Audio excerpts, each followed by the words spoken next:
Chapter 129. Why are they dawdling? They're still not here. Have they never been to the city before? I wonder what they're doing. Sigh, they're still not here. Normally, they would have taken action long ago. Old man who, let's go. What are we waiting for? We don't know when they'll be back. Let's go, let's go. They've implicated us. These women were impatient and began to complain. Old man who also put away his tobacco pipe gloomily. Usually, when they took the ox cart, there was a rule that they had to come back at a certain time and then set off for home. Hui Chunhua and Zhao Xinhui didn't know the rules and still hadn't come back. Sigh, if we leave, we don't know how they'll return to the village.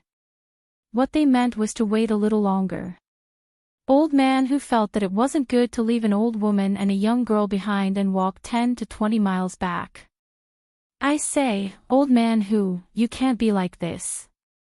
How they go back is their business. Who asked them to not come back until now? If they don't come back, are we going to wait until the sky turns dark? Do we still want to go back? My dog is waiting for me to go back and cook. Old man who, it's fine if you continue to wait, but I'll say the ugly words first. The next time I come to sell vegetables, if the business isn't good and I take a long time to come back, then you have to wait for me too. This, old man who knew that once this rule was broken, these people would follow suit in the future. Then, let's go back. Old man who sighed and decided to go back. After all, he didn't want to cause trouble for himself. The carriage swayed as it drove towards Shui Lan village. After leaving Hui Chunhua and Zhao Xinhui behind, many people in the carriage were gloating. This pair of mother and daughter were hated by these women. Now that they were left in the city, they wanted to see how they would go back. Zhao Yun laughed in her heart. Hui Chunhua and Zhao Xinhui were going to suffer from walking back to the village from Yang City. However, this pretentious mother and daughter deserved it. On the other hand, Hui Chunhua was still leading Zhao Xinhui to visit one cloth shop after another. Sun City wasn't a town, so the cloth was pretty good. After visiting a few shops, all the fabrics that Zhao Xinhui was interested in cost at least 1 tael of silver. She picked out a silver hairpin and spent 1 tael on it. Hui Chunhua felt her heart ache when she spent more than 2 taels of silver in one go. However, she also treasured her daughter. She couldn't refuse to give her what she wanted. She gritted her teeth and bought it for Zhao Xinhui. Mother, you're so good to me. When I marry the heir, I will be filial to you, Zhao Xinhui said sweetly. Hui Chunhua was amused by Zhao Xinhui. It's okay. Mom is willing to buy things for you. It's fine as long as my Hui is fine. Let's go. We've bought these things. It's time for us to go back. Hui Chunhua was a little worried about whether old man whose carriage was still there. However, she felt that old man who wouldn't leave them behind. Otherwise, he would definitely cause trouble when he returned to the village. Mother, I've bought these clothes and jewelry. Since we're already in the city, let's bring some meat back. I want to eat meat. Zhao Xinhui said as she shook Hui Chunhua's arm. Hui Chunhua couldn't persuade Zhao Xinhui. She had no choice but to go to the market and buy 1 jin of meat. Mother, is 1 jin of meat enough? Chapter 130. Hui, this meat is precious. We've already spent a lot of money today, so we can't spend any more. We have to be thrifty. It's alright, Mother will secretly cook this meat for you. Hearing Hui Chunhua's words, Zhao Xinhui reluctantly agreed. Alright then, Mother. You promise to only let me eat it. After Hui Chunhua and Zhao Xinhui were ready to go back, they realized that old father whose carriage was no longer there. Where did old man who die? Why can't we find him? Hui Chunhua was a little anxious. Zhao Xinhui frowned and asked, Mother, old man who couldn't have already gone back, right? Ah. That damned old man went back. Hu Chunhua thought that it was possible. But she and Zhao Xinhui hadn't come back yet, so why did he go back? Yang City was quite a distance away from the village, so they couldn't possibly walk back. Mother, we can't even find him here. He must have gone back. What should we do? Mother, I don't want to walk. It's such a long journey, it's so tiring. Zhao Xinhui complained unhappily. She had been spoiled since she was young and couldn't bear even the slightest bit of hardship. Don't worry. Mother will think of something. Hu Chunhua comforted her. They couldn't walk back. Old father who had already left. They couldn't stay in Yang City for a day and take old father whose carriage tomorrow. Right now, they could only ask other ox cart drivers if they could go to Shuilon village. There were many ox carts and horse carriages parked in Yang City. They were specially used to transport goods. Hu Chunhua asked a few. The lowest price to Shuilon village was 30 copper coins. 30 copper coins. Hu Chunhua really couldn't bear to part with it. These 2 caddies of pork didn't even cost 30 copper coins. If we can't do it, why don't we walk back slowly? Look, if we rent a carriage, why don't Mother buy you an extra caddy of pork to eat? Don't you think so? Zhao Xinhui arrived early in the morning and had wandered around Yang City for a long time. She was already tired. Now that Hu Chunhua said this, she immediately squatted and said angrily to Hu Chunhua, Mother, I'm so tired. I don't want to do it. If I walk back, I'll probably have to lie in bed for a few days. Okay. I won't go. Then Mother will charter an ox cart to go back, okay? Only then did Zhao Xinhui stop making a fuss. Okay. Hu Chunhua reluctantly took out her purse. After paying 30 copper coins, the coachman drove the 2 of them towards Shuilon village. They had spent a lot of money on this trip, and there wasn't much money left at home. Along the way, Hu Chunhua was distressed and worried about how to earn some money back. When Papa Hu's carriage arrived at the village, Zhao Yun bid farewell to Mulan and returned home. This time, Zhao Yun didn't bring any meat buns back from town. She wanted to make them herself. The buns she made tasted better. Thinking about it, the buns made from half a caddy of meat were much more cost-effective than buying meat buns. When Zhao Yun arrived home, the 2 children were already obediently waiting in the room. Sister, Daodu and I also caught bullfrogs today. Zhao Tianfu stood and pointed at the bullfrogs in the wooden bucket. Last time, Zhao Yun asked him to identify them, and Zhao Tianfu remembered them. Now that he saw the bullfrogs in the wooden bucket, he really didn't catch the wrong ones. They weren't toads. Sister, we have a lot of them in the fields. Daodu and I caught a few in a short while. Cook them for us for lunch. Chapter 131. Ha, you guys are great. No problem, I'll make it for you later. Zhao Yun said with a smile. Okay. The 2 children showed an expectant smile. Seeing that it was almost noon, they were already a little hungry. Zhao Yun also began to prepare lunch. There were still some small vegetables at home that could be stir-fried. With the bullfrog, it was enough for 3 people. Zhao Yun cut a little bit of meat and stir-fried it with green peppers. A plate of shredded pork with green peppers was the best for rice. It was just that when she stir-fried it, the burning smell was very pungent. It took more than an hour for lunch to be ready. Zhao Yun hurriedly called the 2 children to eat. Second sister, elder sister originally wanted to come over for lunch again today, but she was scolded by father. Hee.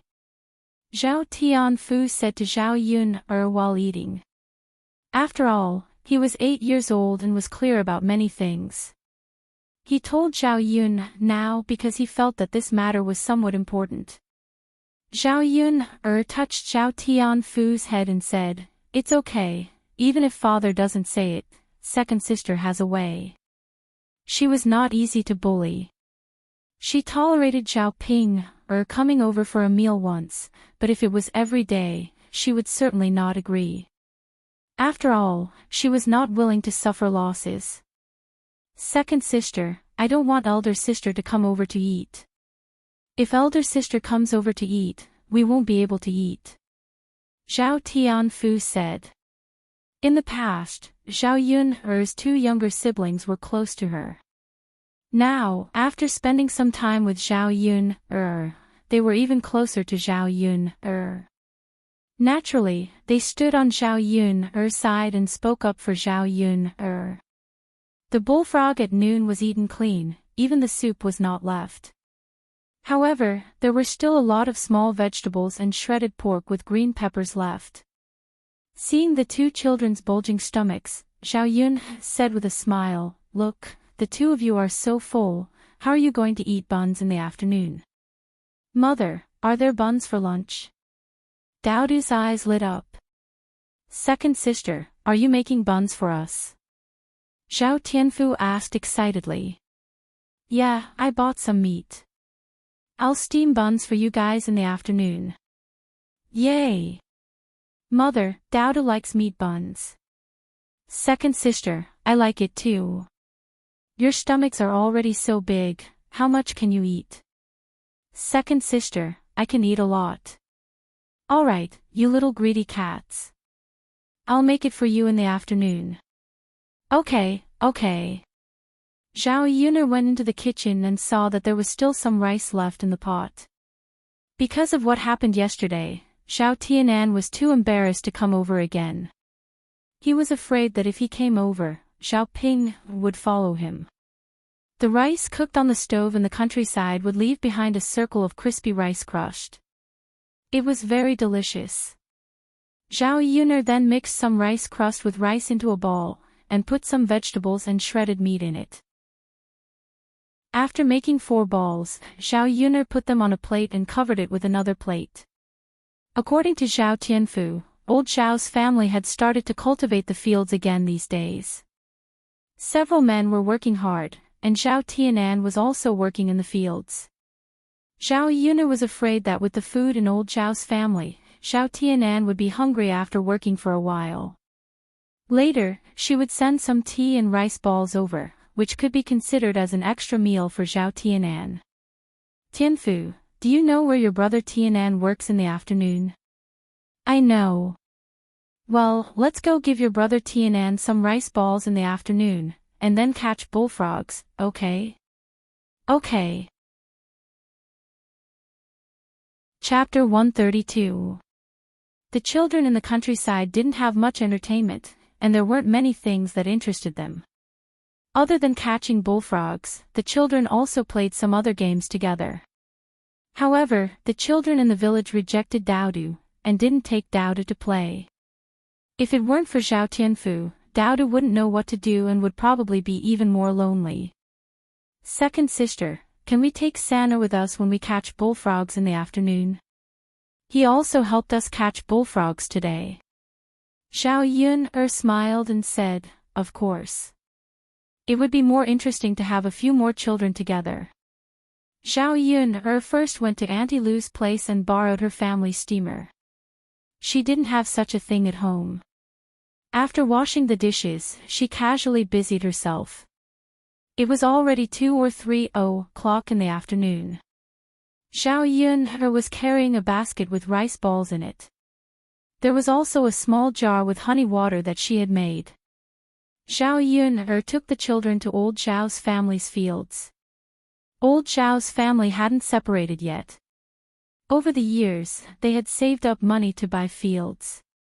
Slowly, the number of fields had increased. Overall, the conditions in Shuilan village were above average. When Zhao Yun arrived, Zhao Baoshan, her eldest uncle, second uncle, her father, and fourth uncle were busy in the fields. Among the children in the branch, her eldest uncle's eldest cousin was studying, so he wasn't allowed to intervene in this kind of rough work. Second cousin brother also came to help, as well as Zhao Tianan. The others were all girls and children, and they weren't allowed to come to the fields. Although there were cows in the fields in ancient times, not every family had cows. There were only a few families in the village who raised cows. At this time, they were also using their cows to open up the fields at home. If they helped others open up the fields, they would be charged 30 to 40 copper coins per moo. Many villagers were reluctant to do so. Anyway, there were many people in the family. They could slowly use the shovel to reclaim 1 or 2 moo of land in a day. This could save them a small amount of money. After a few days of hard work, Old Zhao's family's fields were almost completely reclaimed. Now, the main thing was to fill the fields with water, then sprinkle rice, and wait for the seedlings to grow. The men rolled up their trousers and walked barefoot in the field. When Zhao Yuner came over, the first person who saw Zhao Yuner was Zhao Yuner's second cousin, Zhao Tianhu. Second cousin, why are you here? Zhao Tianhu greeted Zhao Yuner politely. Zhao Yuner greeted Zhao Tianhu. I'm here to look for Tianan. Zhao Yuner smiled. Oh. Zhao Tianhu responded and shouted to Zhao Tianan, Tianan, your second sister is looking for you. Zhao Tianan looked back. When he saw Zhao Yuner, he was a little happy and walked in the direction of Zhao Yuner. Second sister, why are you here? I brought you delicious food. Are you full for lunch? Second sister, why are you bringing me food? You eat it yourself. It's okay. There's still food at home. I'm afraid you'll be tired from work and get hungry easily. If you don't come over for lunch, I'll bring you food. Zhao Yuner said and asked Zhao Tianan to sit down. Seeing that Zhao Yuner went through so much trouble to come, Zhao Tianan couldn't say anything to refuse. Second sister, I'll go wash my hands first. Okay. Zhao Tianan washed his hands in the small ditch next to him. The ancient river wasn't polluted, so it was very clear and clean. After Zhao Tianan washed his hands, he sat next to Zhao Yuner. Chapter 133. Zhao Tianhu said to Zhao Tianan with some envy, Tianan, your second sister is so good to you. Zhao Tianan smiled shyly. In his heart, Zhao Yun was good to him. Zhao Yun was embarrassed to let Zhao Tianan eat alone.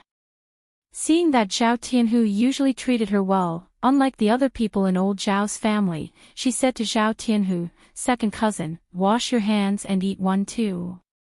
It's easy to get tired from working. Zhao Tianan wanted to refuse, but he didn't have enough for lunch. Looking at Zhao Yun pinching the fragrant rice balls, his mouth was overflowing with saliva, so he said, okay, thank you, Yun. You're welcome. As for the other people in old Zhao's family, Zhao Yun didn't greet them. There were only 4 rice balls, and it wasn't enough to eat all of them. Zhao Tianhu ate one and asked him to eat another, but he was unwilling to eat more. Second sister, your rice balls are really delicious, Zhao Tianan said. The rice balls that other people pinched didn't have any vegetables in them, but Zhao Yun picked up shredded pork with green peppers. It was the most appetizing thing, so naturally, she felt it was delicious. Yes, cousin Yun's rice balls are really delicious. Zhao Tianhu didn't expect that the food that Zhao Yun sent over would be so delicious. After eating it, the aftertaste was endless. It wasn't that Zhao Yun's food was really good, but old Zhao's family's food was too poor during this period of time. They ate coarse grains and vegetables every day. Drink some water after eating. Zhao Yun handed over the honey water again. Thank you, second sister.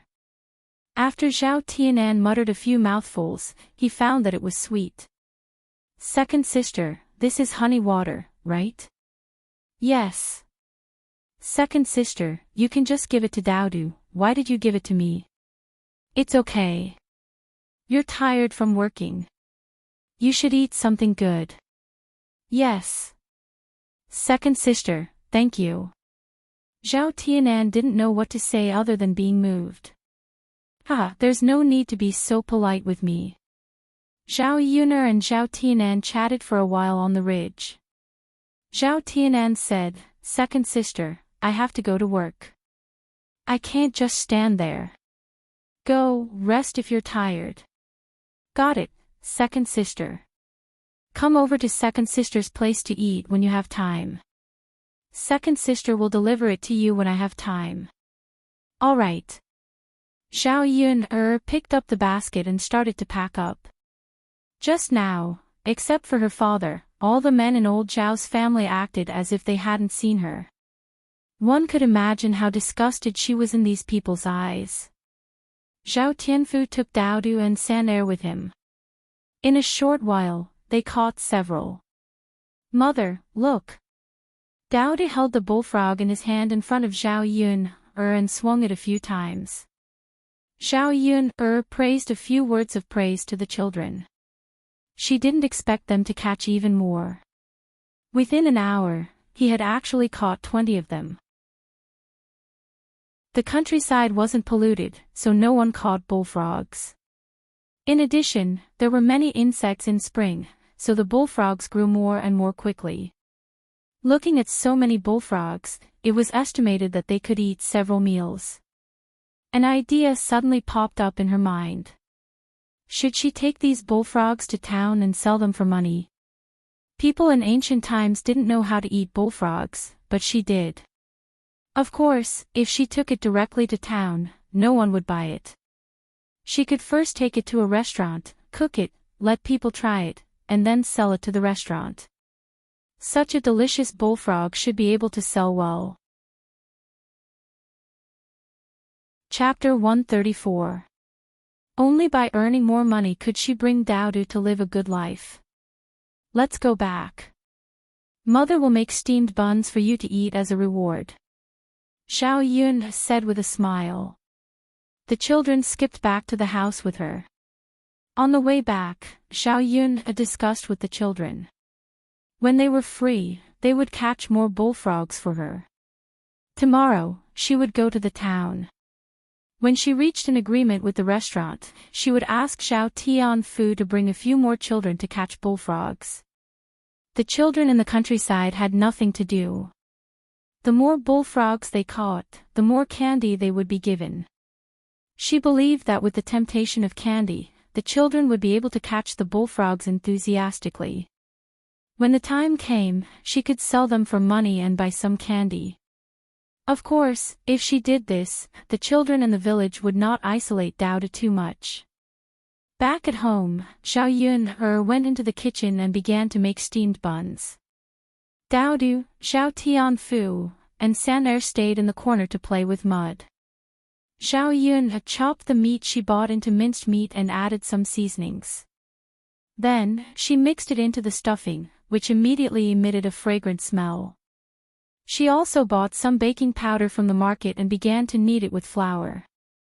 The steamed bun was not big, so she did not add much stuffing. In the end, she made 40 steamed buns with half a kilogram of meat, which was enough for them to eat for a long time. Zhao Yun placed the steamed buns in the steamer basket, then placed them in the pot and steamed them over a large fire. After 10 to 20 minutes, the fragrance filled the air. In addition to the meat steamed buns, there was a little flour left over. Zhao Yun made 3 steamed buns. The children were originally playing happily. When they smelled the fragrance, they ran over like greedy kittens. Mother, are you done? Daudu asked in a childish voice. Okay. Wash your hands first. Otherwise, if your hands are dirty, you will have a stomachache if you eat the steamed buns. Zhao Yun brought out a basin of water and washed the children's hands one by one. Then, she took out the steamed buns and let them cool before handing them to the children. Here, have a taste. Xiao Yun gave one to each child. When he handed it to Zhu San was too embarrassed to take it. Auntie, I don't need it. My mother said that I can't just eat other people's food. Auntie has a lot here. You caught a bullfrog for Auntie today. This is your reward. But Zhu San wanted to say something, but seeing Dao Du and Zhao Tianfu's satisfied expressions, she swallowed her saliva. Unable to resist the temptation of the steamed bun, Zhu San also took it and ate it. Xiao Yun patted Zhu San's head and said, San don't be embarrassed. Since Auntie gave it to you, it means it's for you. Zhu San also politely thanked Xiao Yun. Thank you, Auntie. You're welcome. Mother, the meat buns you made are so fragrant and delicious, much better than the buns bought in town. That's right, second sister. I also think second sister's cooking is better. You all have sweet mouths. If you like to eat, then eat a few more. There's still a lot. When Xiao Yun called the children to eat, she also ate one herself. With a bite, her mouth was filled with the fragrance of meat. Her cooking skills were really good. Chapter 135. Mother, can I get a meat bun for Little Black? Dowda didn't forget about Little Black after he finished eating. However, Dowda knew that meat buns were good stuff, and Xiao Yun might not be willing to part with them. Mother, I'll eat one less and give it to Little Black, okay? Xiao Yun smiled and said, Of course, I'll go get one now. Little Black was sleeping in the kennel. Dowda woke him up and said to him, Little Black, it's time to eat a meat bun. Little Black opened his eyes. When he saw Dowda, he immediately wagged his tail enthusiastically. Come, eat it. Dowda broke off a small piece and brought it to Little Black's mouth. Little Black stuck out his tongue and swallowed it. Dowda continued to feed him. Although Little Black didn't look big, he still ate the entire bun. After feeding Little Black, the children couldn't stay at home anymore. They ran out, saying that they were catching bullfrogs. Xiao Yun didn't stop them and let them go. If they could catch more, she would go to the town tomorrow to try it out. After the children left, Xiao Yun was about to send a steamer to Aunt Lu when Lu Lei came over. This time, he came to deliver wood to Xiao Yun. He prepared bundles of wood and placed them in Xiao Yun's yard. He knew that Xiao Yun had a child and was a woman, so it was inconvenient for her to get wood. Yun, I saw that there wasn't much wood left outside your house, so I brought some for you, Lu Lei said. Thank you, Brother Lei. Xiao Yun revealed a sweet smile. You're welcome. Lu Lei smiled foolishly. Leave the things here. If there's nothing else, I'll go back first. Lu Lei looked at Xiao Yun reluctantly and prepared to leave. Wait, Brother Lei. Xiao Yun stopped Lu Lei. What's wrong? Lu Lei looked at Xiao Yun with anticipation in his eyes. He thought that Xiao Yun had something to say. Brother Lei Z, I steamed some buns. I'll bring you 2 to try. Lu Lei wanted to say no, but Xiao Yun had already entered the kitchen and came out with 3 buns in her hands. Come, Brother Lei, let's eat. The steamed bun in her hand was still hot and fragrant. Lu Lei held it in his hand but didn't eat it. Xiao Yun hurriedly urged, Brother Lei, why aren't you eating? Hurry up and eat. Don't be shy. You've already sent me so much wood. What's wrong with eating 2 buns? Lu Lei smiled. All right then. Yun, I'll eat. Thank you. You're welcome. Eat up. By the way, I'm going to town tomorrow. Is there anything you want me to bring? Brother Lazy, you're going to town tomorrow too? Yes. I'm going too. Are you going to sell your game? Yes. When I went to the mountain today, I caught 2 wild hares and a deer. I should be able to sell them for a lot of money. Brother Lazy, congratulations. I'm just supporting myself. I just want to save more money. I want to buy some land back. That's not bad. Lu Lei wanted to say that he was saving money to buy land for Zhao Yuner. If he had a few acres of land, he could give Zhao Yuner and Dao to a stable life. By the way, Brother Lazy, do you usually sell your game to the restaurant? Yes. If I send it directly to the restaurant, the price will be higher. The restaurant will fight for fresh game. If I sell it to others, it will still be passed through the restaurant in the end. It's not worth it for me. Oh. Chapter 136. Lu Lei often dealt with the restaurant, so he was familiar with the people there. If she went to sell bullfrogs alone, she didn't know if she would be kicked out by the restaurant. Then, Brother Lei, can you take me with you when you go to the restaurant tomorrow? I also have something to sell. Of course, but what do you have to sell? It's not anything good. I might not be able to sell it now, but I'm just going to try. Okay. Lu Lei didn't ask further and went back. Zhao Yun returned Auntie Lu's steamer and gave Auntie Lu a few buns. When she returned home, the children came back with a small basket filled with 10 to 20 bullfrogs. Mother, can we eat bullfrogs again tonight? If you want to eat, Mother will make it for you.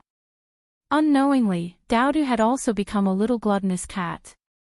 After Zhao Yun had dinner, she killed all the bullfrogs. She cleaned them and put them away, waiting for them to be sent to the town tomorrow. If the people in the restaurant saw the appearance of the bullfrogs, they would probably find someone to catch them themselves and wouldn't buy them from her. Zhao Yun hoped that selling bullfrogs would be a long-term process of making money, so that it could give her a guarantee for her life. After everything was done, Zhao Yun went to bed early. These days, Zhao Tianfu's food and drink were all with her, so he was too lazy to go back at night. He directly squeezed into a bed and slept with Zhao Yun. The 2 children slept soundly. Zhao Yun touched their sleeping faces and pulled the quilt over them. If she succeeded in making money this time, she should buy a quilt back. She couldn't continue to make do like this. Early the next morning, Zhao Yun got up and went to the city again. When she arrived at Old Man Hu's place, Lu Lei was already there, carrying a sack in his hand. Inside was the game to be sold today. Early in the morning, she saw Old Man Hu smoking a cigarette with obvious scars on his face. Zhao Yun asked, Old Man Hu, what happened to your face? Did you accidentally fall? Father Hu sighed and said, I didn't fall down. I was scratched by your grandmother. My grandmother? Yeah, didn't we come back early yesterday? As soon as your grandmother came back, she rushed to my house to reason with me, saying that I shouldn't have thrown her down, causing her to spend 30 copper coins in a carriage to come back. Zhao Yuner felt that Hu Chunhua was really weird. She was the one who didn't want to reason with Hu Chunhua, but in the end, she found someone else to reason with. However, it wasn't the first time that Hu Chunhua was unreasonable. After Father Hu finished speaking, the women in the car who knew the truth of the matter yesterday all condemned old Madame Hua. Alright, let's not talk about this anymore. Let's go. Old Man Hu put down his pipe and chuckled. The ox cart started to move unsteadily. When Zhao Yun arrived in Sun City, she followed Lu Lei to one of the bigger restaurants in Sun City, Fulin Restaurant. The game that Lu Lei sold had been compared with several restaurants, and this restaurant gave the most honest price. For a long time, Lu Lei had been working with this restaurant. The waiters in the restaurant already recognized Lu Lei, so Zhao Yun and Lu Lei successfully entered the backyard of the restaurant. The waiters inside were very busy, running back and forth. Chapter 137. Lu Lei smiled at the waiter of the restaurant and said, "It's okay, don't worry, I'll wait." Okay. Zhao Yun looked around, curious about what the kitchen of this ancient restaurant looked like. After looking around, she found that the kitchen of this ancient restaurant was really big. Many cooks were busy working in the front and back, and there were also manservants in the kitchen. In ancient times, there was no gas or natural gas, so they used wood to cook, so it was more troublesome. A burst of fragrance floated out from the backyard. Zhao Yun and Lu Lei waited for about 20 minutes before the restaurant's shopkeeper came over. He was a man in his early 40s, dressed in black clothes, and his hair was neatly combed. Unlike other merchants, he did not have the air of a merchant. The shopkeeper, Sun Zhongquan, walked in front of Lu Lei and explained to him, "Today, an important guest came to the restaurant, so it was delayed." "Lu Lei, what did you send today?" "Let me see." Lu Lei took out his prey from the sack and said, "I just got it yesterday, it's still fresh." "I know, it's all alive, so it must be fresh." "Go and weigh it, then I'll give you the money." Sun Zhongquan did not talk much nonsense with Lu Lei. He was simple and direct, and did not waste each other's time. This was why Lu Lei liked to deal with Sun Zhongquan. "Okay." Lu Lei nodded. Lu Lei's prey was much more than before, and this time he sold it for more than 800 copper coins.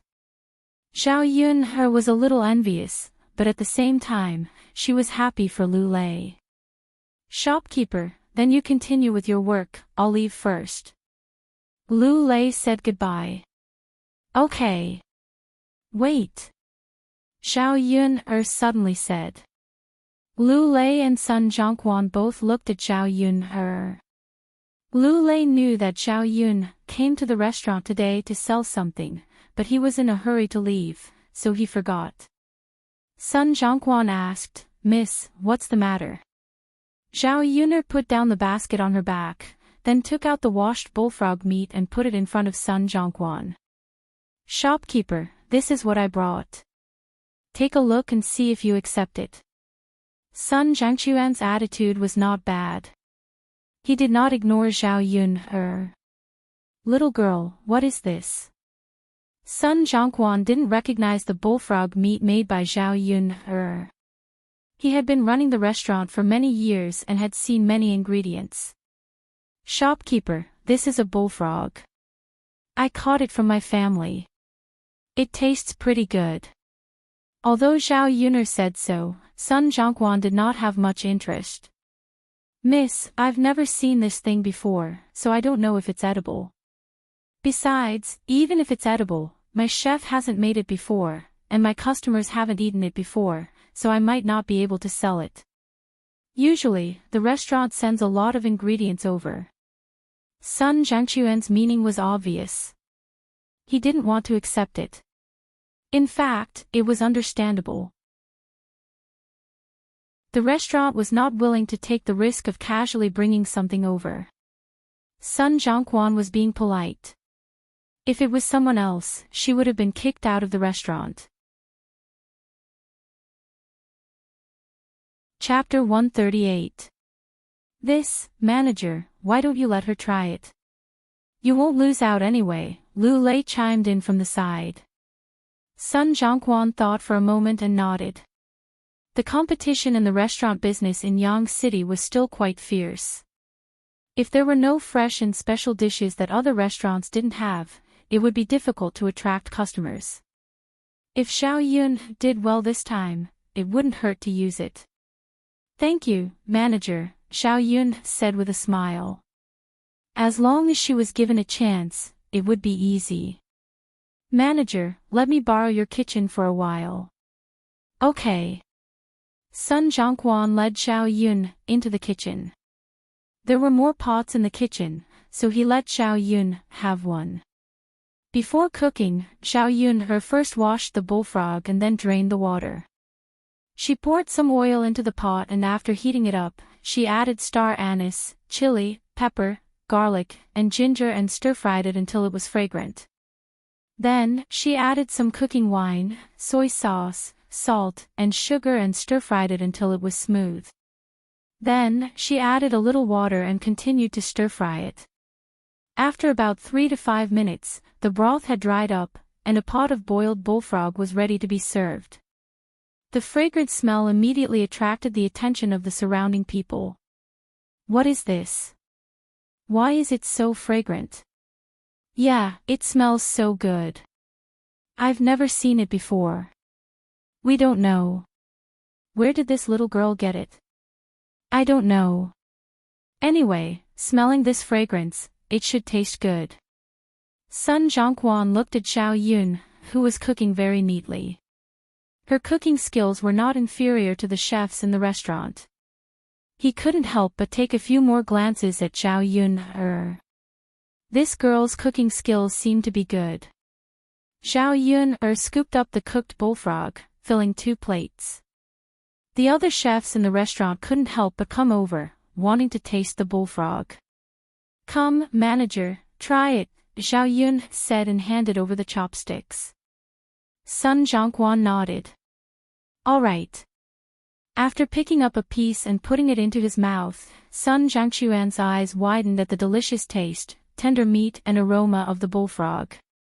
This taste is really good, delicious, delicious. Sun Zhongquan praised as he spoke. Manager, can we try it? The other chefs were also eager to give it a try. Come on, have a taste. Don't blame me for saying that there aren't many dishes in our restaurant that can compare with this. Chef, who was originally unconvinced, also repeatedly praised it after tasting it. The smell was right there, and it was impossible not to be convinced. Shopkeeper, what do you think? Do you think I can buy it? Sun Zhongquan pondered for a while and still had some concerns. But what if the food we tried is delicious and the customers don't know about it and don't want to order it? How about this, shopkeeper? I'll send you the ingredients for the next few days. You can give them to the customers for free. After a few days, you can check the situation and decide to buy from me. Then, we can talk about the price, okay? This method didn't have any losses for Sun Zhongquan. Even if he wanted to refuse, he couldn't find a way to do so. That was good too. The customers wouldn't refuse to give it away for free. If they liked it, they would definitely order it. All right then. Little girl, you really know how to do business. Ha! It's my honor that manager is willing to give me this opportunity. Chapter 139. After the two of them reached an agreement, Xiao Yun told them about Bullfrog's method and taught it to a few chefs. However, they agreed that when Sun Zhongquan sold bullfrogs, he could only purchase them from her place. Manager, these are just 2 bullfrog recipes. When we officially cooperate, I'll tell you some other recipes. All right. Sun Zhongquan replied. When Xiao Yun was about to leave, a waiter hurriedly ran to Sun Zhongquan and said, Manager, young Master Helian said that the dishes in our restaurant are too bad and asked us to serve a few more dishes. He's treating people to a meal today, and our restaurant's dishes are not good enough to serve guests. Sun Zhongquan frowned and looked very troubled. This young Master Helian was not someone he could offend casually. It was not easy for him to come here, so he had to seize the opportunity. He would be a big financial backer in the future. Then make a few more dishes. Sun Zhongquan instructed the chefs to cook quickly until this financial backer was satisfied. Manager, didn't this young lady just make one? I think the taste is not bad. I think young Master Helian will like it. If it doesn't work, can we serve it to young Master Helian first? Let's hurry up and make more. We can't let young Master Helion wait too long, a chef suggested. Yes, yes, yes. Hurry up and bring it over. Sun Zhongquan called out. When Zhao Yun heard these people mention young Master Helion, she guessed if it was Helion Qin. There were not many people with the surname Helion in Yang City. Looking at Sun Zhangquan's attitude, this young Master Helion's identity was definitely not ordinary. Connecting all these factors, only Helion Qin was left. All right. The waiter carried the dishes away eagerly. After a while, he scurried back and said to Sun Zhongquan, "Manager, young Master Helion said it was delicious after tasting it. He said he wants another bowl." "Ha, that's good." Sun Zhongquan heaved a sigh of relief. Sun Zhongquan smiled and called out to his chef to make more dishes according to Zhao Yun's previous recipe. The waiter continued, "Shopkeeper, young Master Helion also said that he doesn't know what kind of meat this is and has never eaten it before. He wants the chef who makes this dish here to go over and explain." Ah. Sun Zhongquan was struck dumb for a second. He had only heard from Zhao Yun'er that it was a bullfrog, but he didn't know what kind of meat it was. He didn't dare to answer Helion Chen's question and only said that it was bullfrog meat. If Helion Chen continued to ask and he couldn't answer, Helion Chen might get angry. Therefore, Zhao Yun'er still had to go over and explain to Helion Chen. "Miss, if you're not in a hurry to go back, is it convenient for you to explain to my guest?" Sun Zhangquan's attitude was very polite. Zhao Yun'er could not refuse. She was the one who had sold this thing, so she had to explain it clearly. Thus, he replied, "Yes, shopkeeper." Sun Zhongquan asked the waiter to bring Zhao Yun'er to the private room. Zhao Yun'er arrived in front of the private room. When she pushed the door open and entered, the person inside was indeed Helion Qin. And sitting beside Helion Qin was Mu Lianfeng. The moment she saw Mu Lianfeng, Zhao Yun'er was slightly stunned. She didn't expect to see him again, and in such a short period of time. However, Mu Lianfeng's expression didn't look very good. The moment Mu Lianfeng saw Zhao Yun'er, his eyes lit up, and his originally gloomy expression finally looked much better. Chapter 140. That woman's appearance was not bad. She looked like she was 16 or 17 years old. She was dressed in peach-colored clothes and was very gorgeous and pretty. There was a golden hairpin on her head and tassels hanging down from her forehead. She was really a lovely and beautiful lady.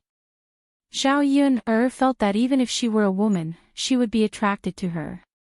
This ancient era did not seem like the 21st century. There was not much makeup on her face, so she still had a very pure feeling. Helion Chen looked up and saw Zhao Yun'er. He hurriedly greeted Zhao Yun'er with a smile. "Miss Yun'er, why are you here?" Zhao Yun'er smiled and nodded at Helion Chen as a greeting.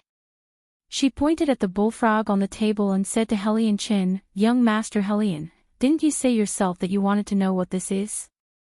Helion Chen glanced at the bullfrog and was stunned. Then, he smiled and said, "Miss Yun'er, did you make this?" I was wondering why it was so delicious." "Your culinary skills are naturally needless to say. But why did you come to Fuling restaurant to cook? Could it be that you became a chef here?" Zhao Yun'er smiled and shook her head. Her culinary skills were all right and could make people feel that the taste was not bad. However, compared to these professional chefs, there were still many shortcomings. "Then why?" Helion Chen asked curiously. "Why do you have so many whys?" Mu Lianfeng scolded Helion Chen unhappily. Helion Chen looked at Mu Lianfeng. "Ah Feng, why are you pretending? Am I not helping you to ask? Don't tell me you don't want to know." Mu Lianfeng's mouth twitched, but he did not refute. Mu Lianfeng's reaction made the woman sitting at the side a little unhappy. Her gaze could not help but fall on Zhao Yun, with a trace of hostility in her eyes. "Cousin, who is she?" Murong Shuang asked. Her cousin usually didn't care about any woman, even to her. He had a cold and indifferent attitude, but to Zhao Yun, it was a little different. Mu Lianfeng glared at He Lianchen. This fellow must have said this in front of his cousin on purpose. He Lianchen looked at Mu Lianfeng gloatingly. Mu Lianfeng touched his forehead and said, "Not anyone, just a friend of mine." Murong Shuang remained skeptical. "Friends? Cousin, she's just a country bumpkin. How can you be friends with someone like her?" Murong Shuang looked at Zhao Yun, with a hint of disgust in her eyes. Zhao Yun, frowned when she heard Murong Shuang's words. What kind of words were these? Just because their statuses were different and the difference was too great, they couldn't be friends with others. The corners of her mouth curled up with a sarcastic smile. Perhaps what Murong Shuang said was the most normal thing in the eyes of the people of this era. In the eyes of others, she and Mu Lianfeng were not even fit to be friends, let alone be together. Mu Lianfeng's mouth twitched, and he looked at Zhao Yun, worriedly, afraid that Zhao Yun would be angry. What he saw was Zhao Yun's calm face. "Cousin, do you still want to care who I'm friends with?" Mu Lianfeng replied indifferently, but Murong Shuang knew that Mu Lianfeng was angry. "Cousin," Guning said. Chapter 141. How dare she seduce her cousin's woman? She would never let her go. The reason why she didn't speak now was because she didn't want Mu Lianfeng to be angry. Anyway, some things could be done behind the scenes. There was no need to make Mu Lianfeng unhappy. "Sister Shuang, Miss Yun, is very good. It's okay to be friends. She's also my friend." He Lianchen also chimed in. Zhao Yun, felt the hostility from Murong Shuang. She guessed that Murong Shuang must like Mu Lianfeng, which was why she treated her like this. There was an indescribable feeling in her heart. It was a little bitter. Zhao Yun couldn't force a smile. She changed the topic and pointed at the bullfrog on the table to explain to He Lianchen, "This dish is made with bullfrog. You probably haven't eaten it before. That's why you think it's delicious." "What's a bullfrog?" It's something that looks a little like a toad." When Zhao Yun finished speaking, the people in the private room immediately felt their stomachs churn. They were so disgusted that they were about to vomit. Because it was Murong Shuang's first time tasting that kind of delicious taste, she also ate a lot just now. After Zhao Yun finished speaking, she retched and slapped the table. Then she stood up and pointed at Zhao Yun and reprimanded, "You bitch, you actually let me eat this. Do you want to die? How can you even serve such a disgusting thing? Let's see if you'll be punished later." After Murong Shuang finished speaking, she pulled Mu Lianfeng's hand and said, "Cousin, look at her. Just thinking about it makes me sick. She actually let us eat this kind of thing." Mu Lianfeng endured the discomfort in his chest. In fact, he was also disgusted. He Lianchen simply retched under the table. Zhao Yun frowned even deeper. Weren't these people's reactions a little too exaggerated? If she had known, she wouldn't have mentioned the toad. Cough cough, after He Lianchen coughed heavily a few times, he said to Zhao Yun, "Miss Yun, how can this toad be eaten?" "I only said it looks like a toad. It's not a toad. Bullfrogs can be eaten. You've also tasted it. It's delicious and its meat is very tender. Other meat can't compare to it. It's really not a toad." He Lianchen still asked with uncertainty. "No. If it is, you should be poisoned now. Aren't you fine now?" He Lianchen thought about it and agreed. He didn't feel any discomfort after eating it. He let out a long sigh of relief. It's good that it's not. Miss Yun, you really scared me to death. If it's a toad, I reckon that I won't be able to eat for a few days. Don't worry. Not everything can be placed on the table. I know that. But because bullfrogs look a little similar to toads, no one eats them now. That's why they don't know the taste of bullfrogs. Miss Yun, if you say so, then it's this young master's honor. Zhao Yun said with a smile, I didn't expect young Master Helian to eat it on the first day I sent it to the restaurant. It's fate, right? Helian Chen nodded and said, haha, yes. It means that this young master should eat it. This young master has also tasted many delicacies. This is the first time I've eaten this. Chapter 142. Zhao Yun was very uncomfortable with Murong Shuang holding on to her and not letting go. She had really offended someone for no reason at all. Then how do you want to punish me? Zhao Yun replied. What kind of attitude is this? Shouldn't a country bumpkin be polite to me when you see me? If you want to admit your mistake, you should be more humble. Zhao Yun only felt that it was funny. How did she know that she was going to admit her mistake? However, when she heard Murong Shuang call herself a princess, she understood why Murong Shuang was so arrogant. Wasn't it because of her identity? Princess, I didn't do anything wrong. This thing is not poisonous and can still be eaten. It tastes good and is a normal dish. I'm sure you'll be happy eating it. Why are you blaming me now? Zhao Yun couldn't help but reply. You talk to me like this. Even if you don't say disgusting things, I can punish you for your crime. Zhao Yun smiled slightly. Princess, if you use your connections, you can punish me for my crime. However, according to the laws of Dezhou country, there shouldn't be any crime that can punish me for, right? In order to understand more about the world she had transmigrated to, Zhao Yun had also studied the laws here before.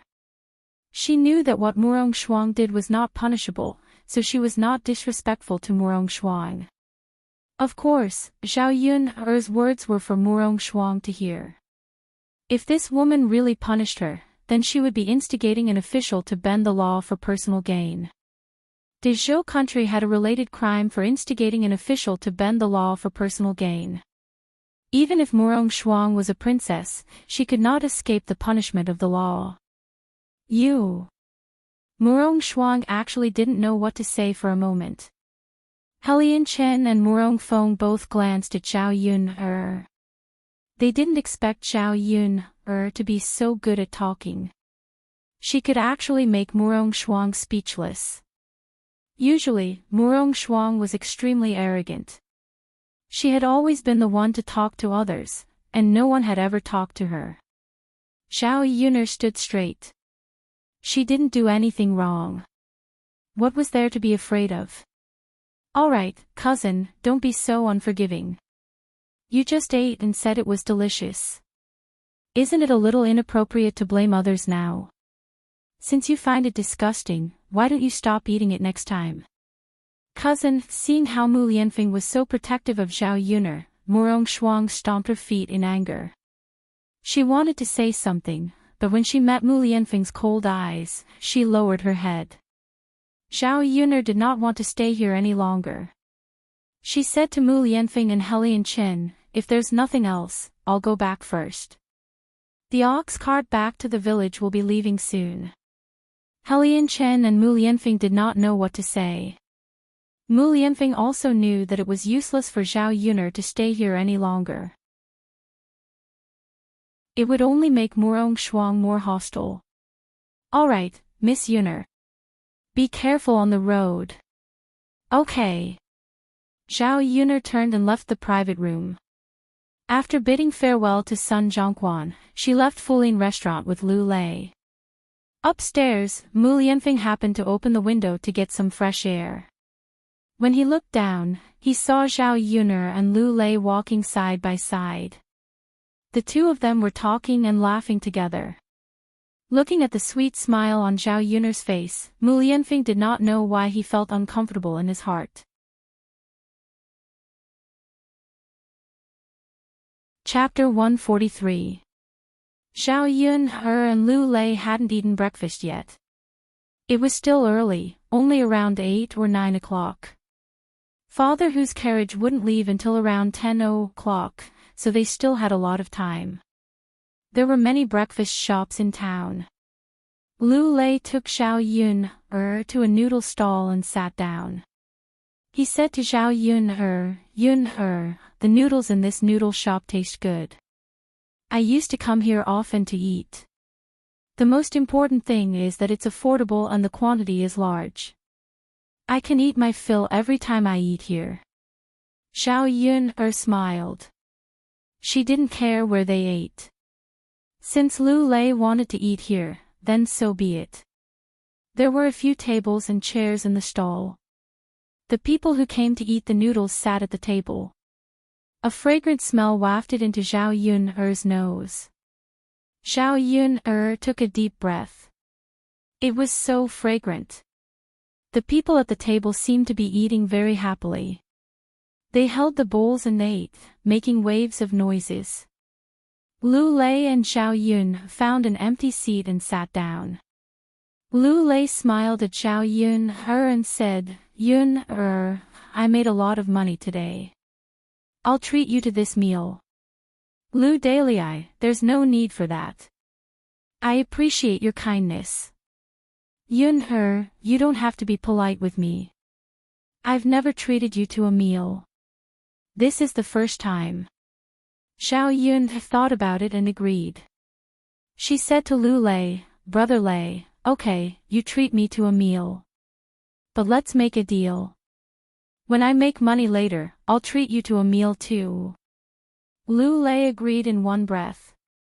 Okay, Yun'er, I'll treat you this time. When you make money later, you can treat me again. The two of them reached an agreement, and a smile appeared on Lu Lei's face.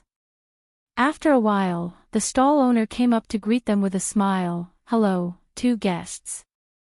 What would you like to eat? I want a bowl of plain noodles. Zhao Yun said. She didn't want to eat too well, as it would cost Lu Lei more money. Zhao Yun'er still wanted to save as much as possible. After all, it wasn't easy for Lu Lei to earn money, and he risked his life to bring back these praise. Lu Lei hurriedly said to the stall owner, no plain noodles. Give her a bowl of beef noodles. All right. The stall owner replied with a smile. Zhao Yun'er looked at Lu Lei. Lu Lei explained, Yun'er, what's so good about noodles? Why don't you cook them at home? His beef noodles are very fragrant and delicious. But it's also expensive. Zhao Yun'er was distressed about the money. In ancient times, beef was twice as expensive as pork. After all, in ancient times, cows were used for farming. Under normal circumstances, cows were rarely killed for food. Of course, in the 21st century, beef was much more expensive than pork. It's okay, Yun'er. Try it. It's delicious. Anyway, it's not often. It's not easy to treat you to a meal. You don't have to be so polite. Are you eating it? If you don't eat it, I'll feel bad if I eat it alone. Lu Lei gritted his teeth. Okay, I'll eat it too. Yun'er, let's each have a bowl. Okay. Therefore, Zhao Yun'er and Lu Lei ordered 2 bowls of beef noodles together.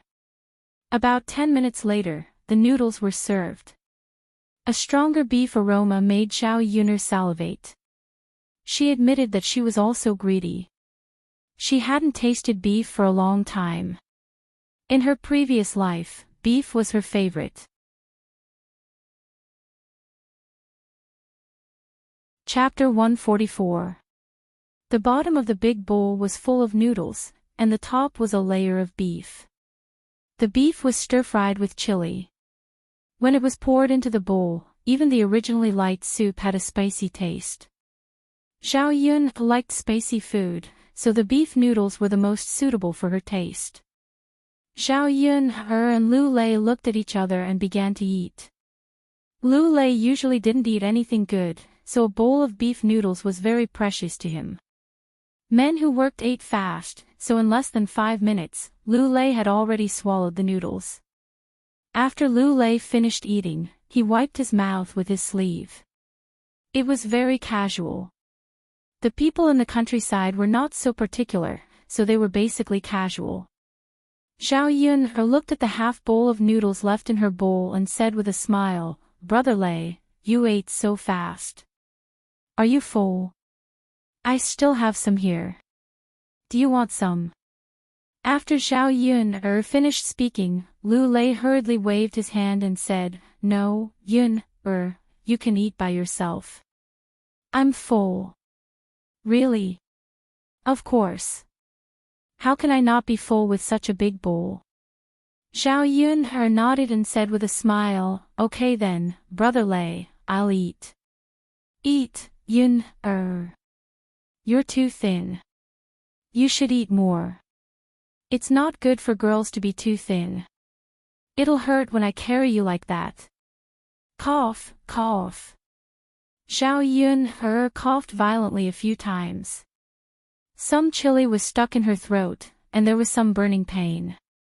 "Yun, what's wrong?" Lu Lei asked, looking at Xiao Yun with concern. "I'm fine." Xiao Yun continued to cough. She was just shocked by Lu Lei's words and accidentally choked herself. This guy, could it be that he knew how to hold a thin woman before? "Come, drink some water." Lu Lei picked up a bowl of water and gave it to Xiao Yun. After Xiao Yun gulped down 2 mouthfuls of cold water, her throat immediately felt better. "Yun, eat slowly. Don't rush." "All right." Xiao Yun lowered her head and continued eating. After the two of them finished eating, Lu Lei bought some ingredients, rice, oil, and salt. The two of them then returned to Papa Hu's ox cart. The woman who went to the town today couldn't help but complain, "Sigh, business is getting worse and worse these days. After selling for so long, my throat is sore. I wonder how much money I can sell. What can we do? What we're selling isn't anything good. Everyone has it. It's not easy to earn money. I can't live anymore." "Don't say that, take your time. Which family has it easy?" When the women were sighing, they saw Xiao Yun and Lu Lei coming over. The two of them were talking and laughing. They must have made a lot of money. Thus, she asked sarcastically, "Yun girl, you made a lot of money this time, right?" As she spoke, the woman stretched her head towards Xiao Yun's basket. "The things are all gone. That means they're sold out."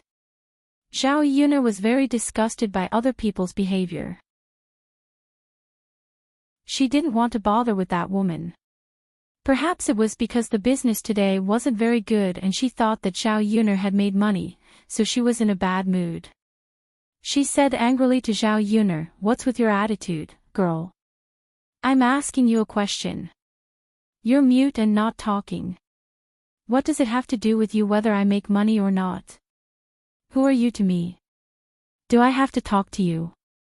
You.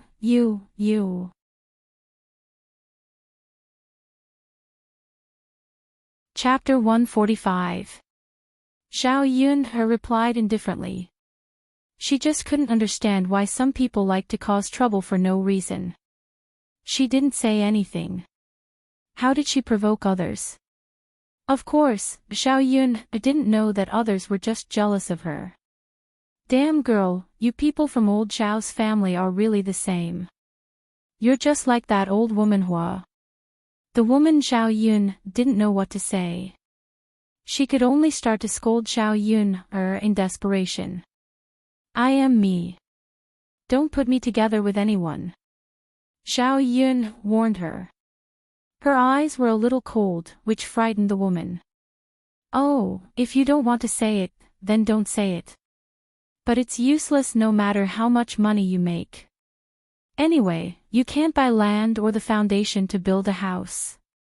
You'll give it to old Zhao's family later. Why are you so arrogant in front of me? The woman continued to speak unwillingly. After speaking, she turned her head away. Zhao Yun was angry at the woman's inexplicable words, but she suddenly caught the message in the woman's words. What she said wasn't wrong.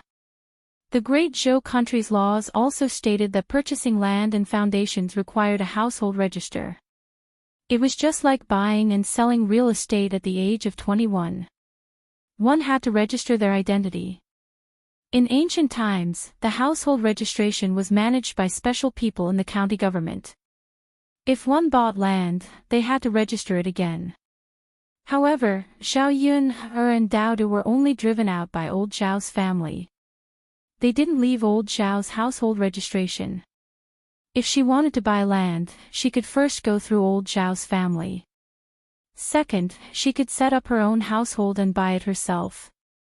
Of course, old Zhao's family had to agree to the separation, and Li Xing had to nod his head.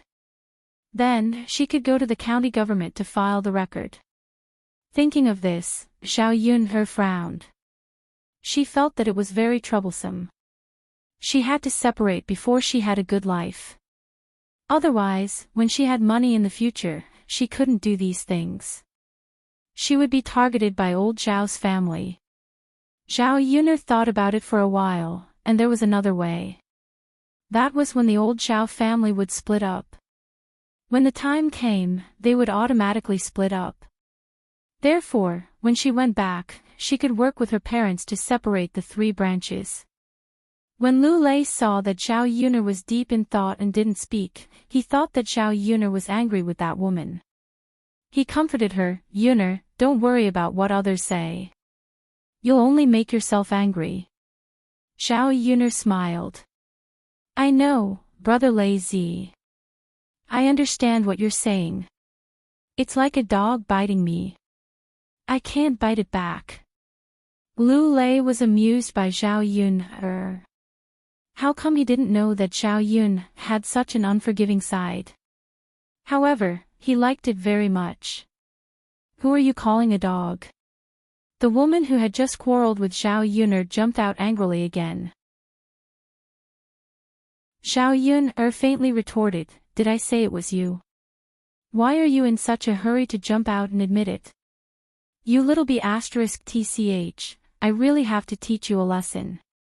Old father who saw that a fight was about to break out again, so he quickly knocked on the tobacco pipe. Okay, stop quarreling. Let's go back to the village.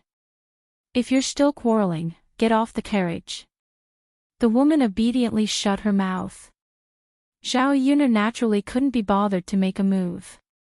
If she really made a move, she would be able to beat a big man like her, let alone a woman.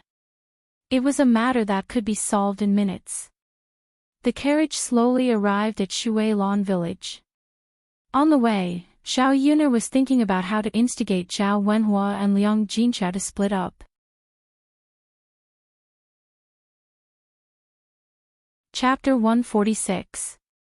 When Zhao Yun returned to Shuilan village, Dao Du and Zhao Tianfu were both at home. They didn't run around. When little He saw that Zhao Yun had returned, he barked a few times at Zhao Yun. However, it was the kind of bark that warmly welcomed its owner back. "Mother."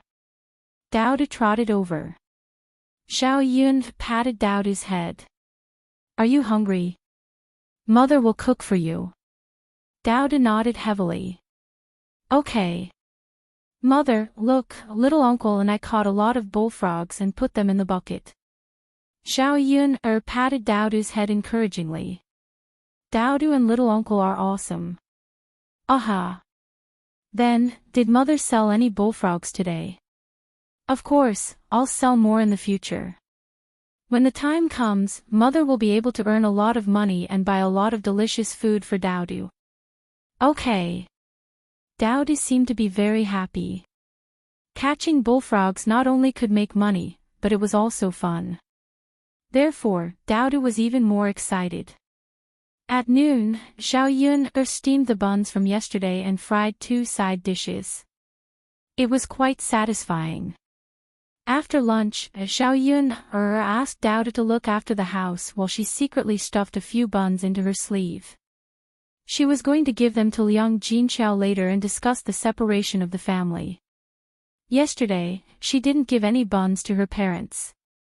She knew that old Zhao's family would probably keep an eye on Zhao Tianfu if they caught Zhao Tianfu delivering the buns once. If she let Zhao Tianfu take the things back, he would be easily discovered. When Zhao Tianfu was discovered again, many of the good things that the third branch didn't expect would be eaten by others. When Zhao Yun arrived at old Zhao's house was still very lively. In ancient times, most of the people were from big families. Each family had dozens of members, especially those that had not been separated. Zhao Yun was very familiar with this place from the memories of the original owner. After all, she had lived here since she was young. Old Zhao's house was a common adobe house in the countryside. The house was built decades ago when Zhao Baoshan and Hu Chunhua had just gotten married. The house faced south, with 3 rooms in each direction. The first branch and his wife shared a room, while the eldest cousin and his wife shared a room. The second branch, third branch, and fourth branch were all in the 3 rooms on the west side.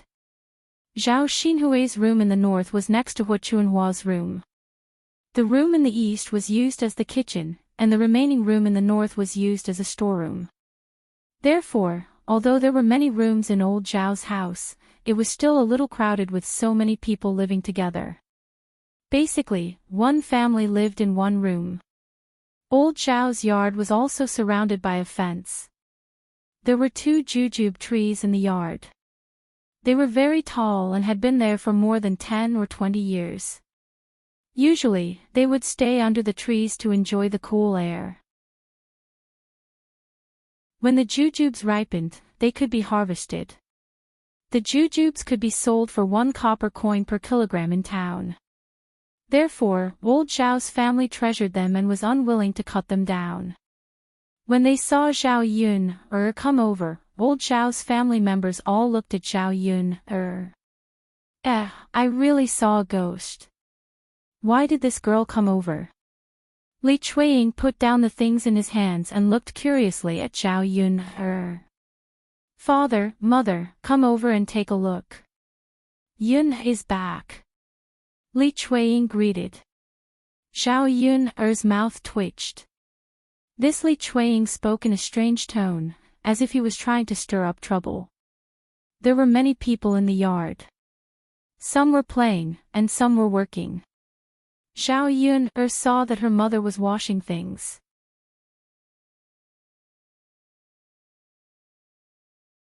Chapter 147. When he looked up, he indeed saw Zhao Yun. Liang Jinqiao was puzzled in her heart. Her daughter had not stepped into this courtyard for 3 years. Why did she come here today? Because the original owner was ruthlessly driven out of old Zhao's house, there was some resentment in her heart. In addition, she felt that she had no face to return to old Zhao's house after such a thing happened to her, so she never came back. The current Zhao Yun was not the original owner. She did not agree with some of the ideas of the original owner. It was the whole family that was ruthless. Why couldn't she come back? As soon as she arrived in the courtyard, Zhao Tianyu, who was playing in the courtyard, saw Zhao Yun coming over. He immediately picked up a stone on the ground and threw it at Zhao Yun. Zhao Yun barely dodged it. A pair of sharp eyes looked at Zhao Tianyu. This brat, did he have any manners? He threw a stone at people. She really wanted to slap him. Since his parents did not discipline him well, she would help to discipline him well. Zhao Tianyu was not afraid of Zhao Yun's eyes at all. He stuck out his tongue at Zhao Yun. He continued to pick up stones on the ground and threw them at Zhao Yun. Zhao Tianyu acted like this because he was in old Zhao's house, which was his own house. His parents were behind him. Even if he threw stones at Zhao Yun would not dare to do anything to him. Li Chuiying not only felt that Zhao Tianyu did not do anything wrong, but also felt very proud of Zhao Tianyu's rude behavior. His son was great. He taught Zhao Yun this little b*tch, a lesson. Throwing it out once was fine, but throwing it out a second time, no matter how good Zhao Yun's temper was, she couldn't bear it anymore. Not to mention that he was a child. She could not lower herself to the same level as a child. Some brats would be more unscrupulous if they were not taught a lesson. So Zhao Yun walked in front of Zhao Tianyu and grabbed his collar. "You try to hit me again." Zhao Tianyu suddenly struggled in Zhao Yun's hands. Zhao Tianyu was still a little scared when Zhao Yun grabbed his collar. "Let go of me. Let go of you. You almost hit me. If I didn't dodge in time, wouldn't I be hurt by you? Wouldn't it be too easy to let you go?" As Zhao Yun spoke, she slapped Zhao Tianyu's butt. This slap is to tell you that since you did something wrong, you should be punished. As she spoke, Zhao Yun slapped him and continued to say to Zhao Tianyu, "This slap is because you know your mistake and don't change it. You don't have any remorse." The strength of Zhao Yun's hand was very strong. She hit Zhao Tianyu's buttocks and did not hurt him too much. Zhao Tianyu cried out, "Mother, mother!" Li Chuiying angrily rushed in front of Zhao Yun. "You wicked girl, you hit my Tianyu again. How dare you hit my precious son here?" Zhao Yun saw Li Chuiying rushing over and threw Zhao Tianyu into Li Chuiying's arms. A cold voice sounded. "You were watching just now. Don't you know? Your son threw stones at me again and again. Since you don't discipline him, I have to deal with him myself."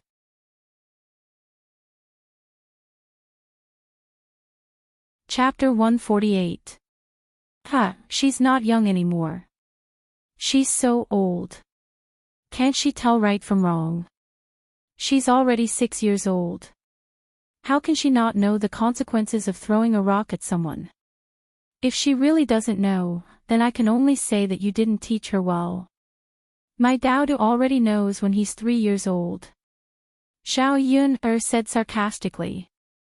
Zhao Yun's words made Li Chuiying even more arrogant. This wretched girl was too much. Zhao Yun, you're really something. Not only did you have the nerve to come back, but you also dared to hit my Tianyu. Don't go. Just wait for me. Li Chuiying shouted. She didn't dare to fight with Zhao Yun because Li Chuiying knew that she couldn't beat Zhao Yun. Later, she would call her man over and teach Zhao Yun a lesson. "I wasn't planning to leave now. I'm looking for my mother." Zhao Yun replied indifferently. Zhao Yun said and turned to Liang Jinqiao. Liang Jinqiao put down the things in her hands and sighed. Zhao Yun hit Zhao Tianyu. Li Chuiying would probably turn the world upside down later. However, she didn't object to Zhao Yun's actions. Zhao Tianyu was too naughty. If such a big rock hit his head, he would definitely bleed. Yun, why are you here? Liang Jinqiao asked. She knew that Zhao Yun must have something to do. Otherwise, she wouldn't come over. Mother, let's go into your room and talk. Okay. Liang Jinqiao nodded. Just as the mother and daughter were about to enter the room, Li Chuiying's attention turned to Liang Jinqiao. Third sister-in-law, stop right there. Liang Jinqiao shouted at Li Chuiying. Liang Jinqiao was a soft-hearted person. Since he couldn't argue with Zhao Yun, he could ask Liang Jinqiao for an explanation. Second sister-in-law, what's wrong? Liang Jinqiao asked. What's wrong? What do you think is wrong? Your daughter hit my son and you're not going to do anything about it. Liang Jinchao lowered his head and didn't know what to say. What are you talking about? This wretched girl of yours is going to turn the sky upside down, and you still don't care.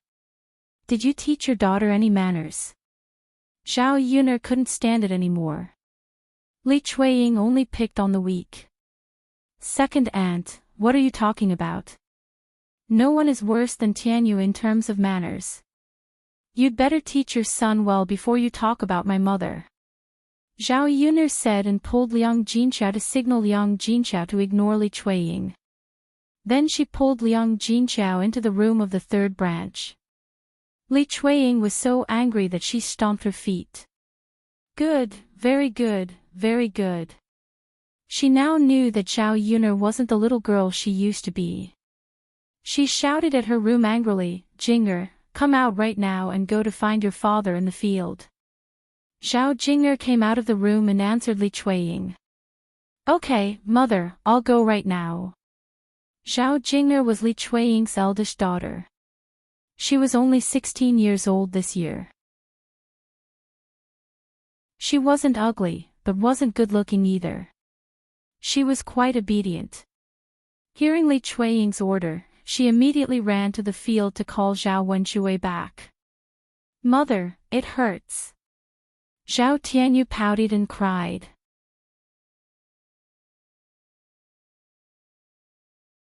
Chapter 149. Zhao Tianyu nodded unhappily. He could only wait for his father to come back. Zhao Yun and Liang Jinchao entered the room. Zhao Ping was sitting on the bed and scratching her feet. She kept rubbing her hands against her feet. Zhao Yun saw Zhao Ping rubbing her feet as soon as she came in. She immediately felt disgusted and her stomach churned. This woman was really disgusting and dirty. She was such a big girl, but she still didn't know how to be hygienic. Liang Jinchao seemed like a good person, but how did his daughter become like this? She was a completely different person from the original owner. Zhao Ping saw Zhao Yun come in. She glanced at Zhao Yun indifferently and said with some disdain, Why are you here? You still have the face to come back. I really admire you. Liang Jinchao glared at Zhao Ping and motioned for Zhao Ping to not say that. After all, they were biological sisters. How could she speak like that? Zhao Ping rolled her eyes at Zhao Yun very unhappily. She really didn't know what was so good about Zhao Yun. She clearly did the ugly thing of getting pregnant before marriage, but in the end, Liang Jinchao still sided with Zhao Yun. Liang Jinchao first asked Zhao Yun to sit down and said to Zhao Yun, Yun, you came here today for something, right? Is there something that you need mother's help with? Zhao Yun shook her head, No, mother. There's nothing that I need help with. Zhao Yun said and first took out the buns that she brought over. Mother, I made some meat buns and sent a few over today. They're still warm. As soon as Zhao Yun finished speaking, Zhao Ping immediately came over. Before Zhao Yun could give it to Liang Jinchao, she snatched one with each hand. Meat buns, I want to eat, I want to eat. Zhao Ping's eyes lit up. When she heard this, her mouth watered. She wanted to take a bite of the bun. Zhao Yun was once again disgusted. Under normal circumstances, Zhao Yun would probably snatch the bun back. She didn't take the initiative to give it to others. What she hated the most was shameless people snatching things from her. But Zhao Ping's hand grabbed the bun. She didn't want it anymore. Zhao Ping Zhao Yun are you disgusting or not? You're just scratching your feet. Why are you grabbing a meat bun to eat now? Facing Zhao Yun's criticism, Zhao Ping didn't care at all. It's none of your business. You're not clean. You won't get sick after eating it.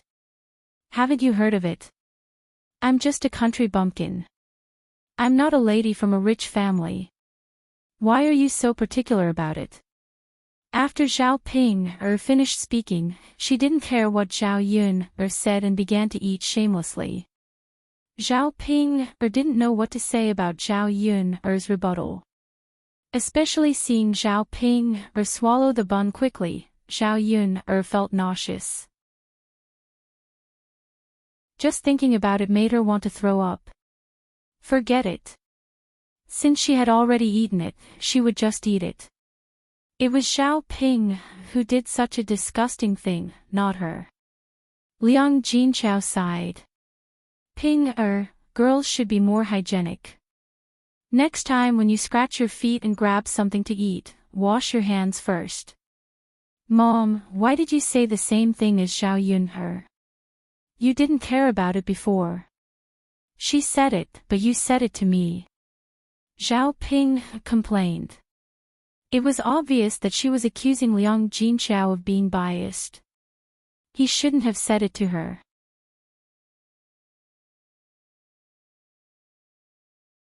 Chapter 150. Alright, mother, I know. You're so long-winded.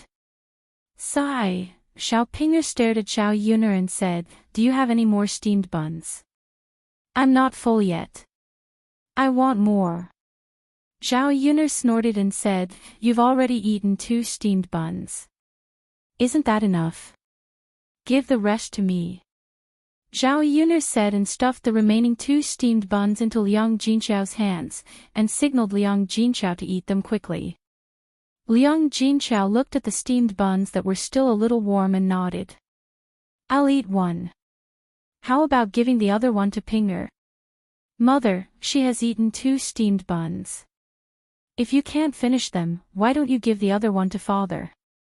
Zhao Yun meant that she didn't agree to give the steamed buns to Zhao Pinger.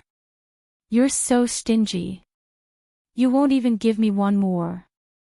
Zhao Pinger complained. I'm stingy. Since you're so generous, why don't you make one for me? Don't you know that steamed buns are also considered good food in our countryside? Zhao Yun retorted unhappily. It was easy for her to say that. Zhao Pinger was speechless by Zhao Yun's words. She rolled her eyes at Zhao Yun. I don't want to talk to you. After saying that, Zhao Pinger wiped her mouth and continued to scratch her feet. Zhao Yun really couldn't stand such a woman who didn't pay attention to hygiene.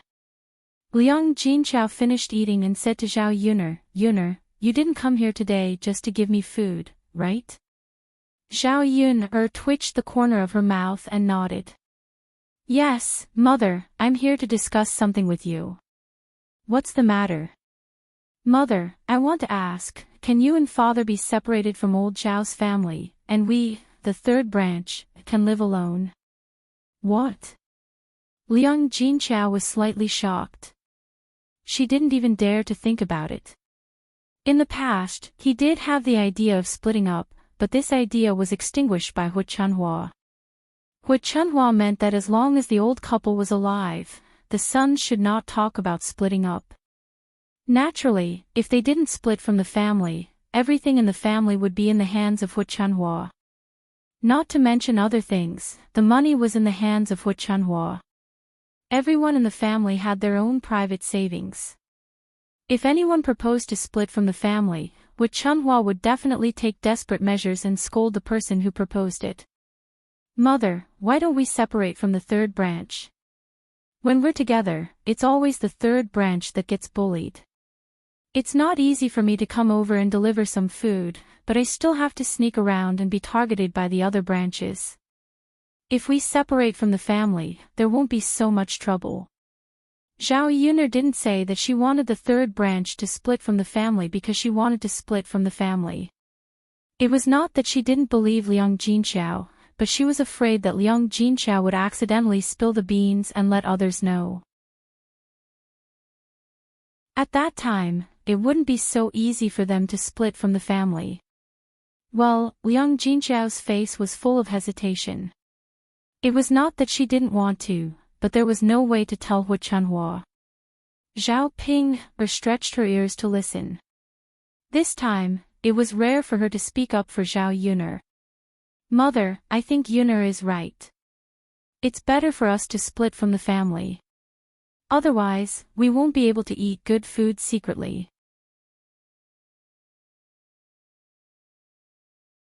Chapter 151. Zhao Yuner frowned. She knew that splitting up was not easy, but it was not as difficult as ascending to the heavens, right? Zhao Yuner thought for a moment and asked, Mother, other than our branch, do the other branches want to split up? Your eldest uncle doesn't want to split up, but the other branches do. Liang Jinqiao said. She was very clear about the situation. The reason why the eldest branch did not want to split up was because Zhao Tianlong was studying. Every year, his school fees were not small. The entire old Zhao family only supported one scholar. However, the cost of studying in ancient times was not low. A year's school fees would cost several taels of silver. Old Zhao's family had a lot of fields. During their leisure time, many men went to the town to work. If they did not have a scholar, their lives would not be so poor. The entire family's annual expenses were spent on Zhao Tianlong. If they split up, the money earned by the other branches would naturally not be used to pay for Zhao Tianlong's school fees. His life would also be a little better. Therefore, the eldest branch would definitely not be happy about splitting up. Their branch alone could not afford Zhao Tianlong's school fees. Zhao Yun thought for a moment. It would be easy to handle if that was the case. As long as the other branches of old Zhao's family all wanted to split up, then there would be an opportunity for them to bring it up. However, this opportunity needed to be created. Zhao Yun thought for a moment. This matter still needed to be considered slowly. Zhao Yun nodded at Liang Jinqiao and said, Mother, I understand. That's all for now. We'll talk about splitting up in the future. Yunher, remember not to mention it in front of others. If your grandmother finds out, it will be troublesome. Mother, I understand. Okay. Just as the mother and daughter were about to say a few words, there was a commotion outside the house. Not only did Zhao Wenshui come back, but the other men of old Zhao's family and Hu Chanhua also came back. What happened? Why did you call me back? Zhao Wenshui asked Li Chuiying unhappily. Tianyu's father. Li Chuiying rushed to Zhao Tianyu's side and cried. She told Zhao Wenshui what happened just now. Zhao Wenshui reprimanded after hearing the story. I was wondering what happened. Why did you call me back for such a small matter? How annoying. Li saw Zhao Wenshui's father. She was immediately displeased. Tianyu's father, your son was bullied. Who else? If you don't avenge Tianyu, are you going to let Tianyu be bullied? Wasn't it just a child's butt? What could it be? What's more, how can a man like me say such a small matter? And it's my niece. Zhao Wenshui felt sorry for Zhao Tianyu, but as a man, he also wanted to save his face.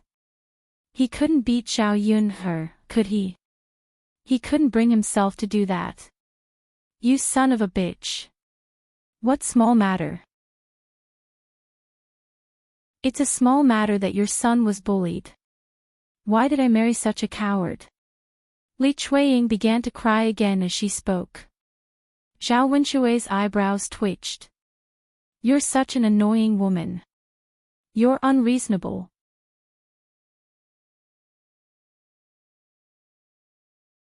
Chapter 152.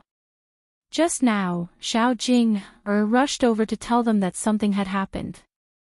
They thought it was a big deal, but they didn't expect it to be such a trivial matter. It even alarmed Zhao Wenshui to come back. There was no one in the family who could be worry-free, especially Li Chuiying. She couldn't help with work, but she caused a lot of trouble. Zhao Baoshan disliked this kind of woman the most. Father, why are you all saying that? Zhao Yun, that wretched girl, came back and hit people. What's the reason for this? Besides, mother said that she should not come back because of the shameful thing of getting pregnant out of wedlock. It's fine that she came back, but she hit my Tianyu here. This is unacceptable, isn't it? Hu Chunhua heard what they said just now. She raised her voice and said, "What? That wretched girl came back and hit Tianyu?" Yes. As soon as Li Chuiying saw Hu Chunhua's attitude, she knew that Hu Chunhua must be in charge of this matter. She immediately went to Hu Chunhua and exaggerated. Because Zhao Yun didn't help Hu Chunhua when she was fighting with several women last time, she was already complaining. In addition, Li Chuiying's words could be used as an excuse to stir up trouble. Hu Chunhua rolled up her sleeves and pointed at Zhao Wenshui. "Second brother, go and teach that wretched girl a lesson." As Hu Chunhua commanded Zhao Wenshui, she shouted into the house and called Zhao Yun out. Seeing so many people in the yard looking at her, Zhao Yun felt like she was being questioned. She raised her eyebrows slightly and asked, "Grandma, why did you call me out? What's the matter? Who allowed you to come here? You're so unlucky. You were seen walking around with us. I thought all the girls in old Zhao's family were as slutty as you." Hu Chunhua scolded. There were two reasons for driving Zhao Yun away. Firstly, there were rumors in the village, which made old Zhao's family lose face. Secondly, they were afraid that Zhao Yun's matter would affect the reputation of the other girls in old Zhao's family. Zhao Yun smiled and said, "Grandma, what you said is wrong. Why can't I come over?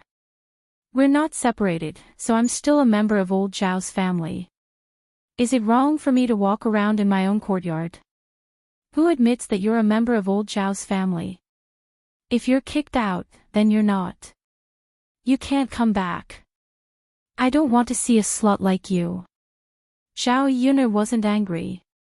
Because from her conversation with Hu Chunhua, she felt that this was an opportunity for her to establish a female household.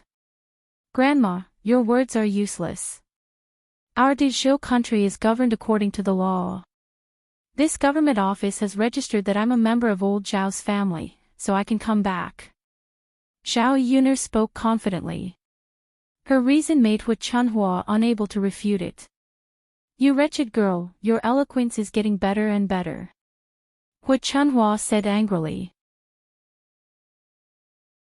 Zhao Yun smiled and said, "Grandma, thank you for your praise. But what I said is the truth. After all, the laws of Dezhou country were not set by me. If this old woman says that you're not a member of old Zhao's family, then you're not. You slut, you're not worthy. Later, I'll have your grandfather and Li Jing talk clearly. You'll be removed from our old Zhao's account." Hu Chunhua was trapped by Zhao Yun.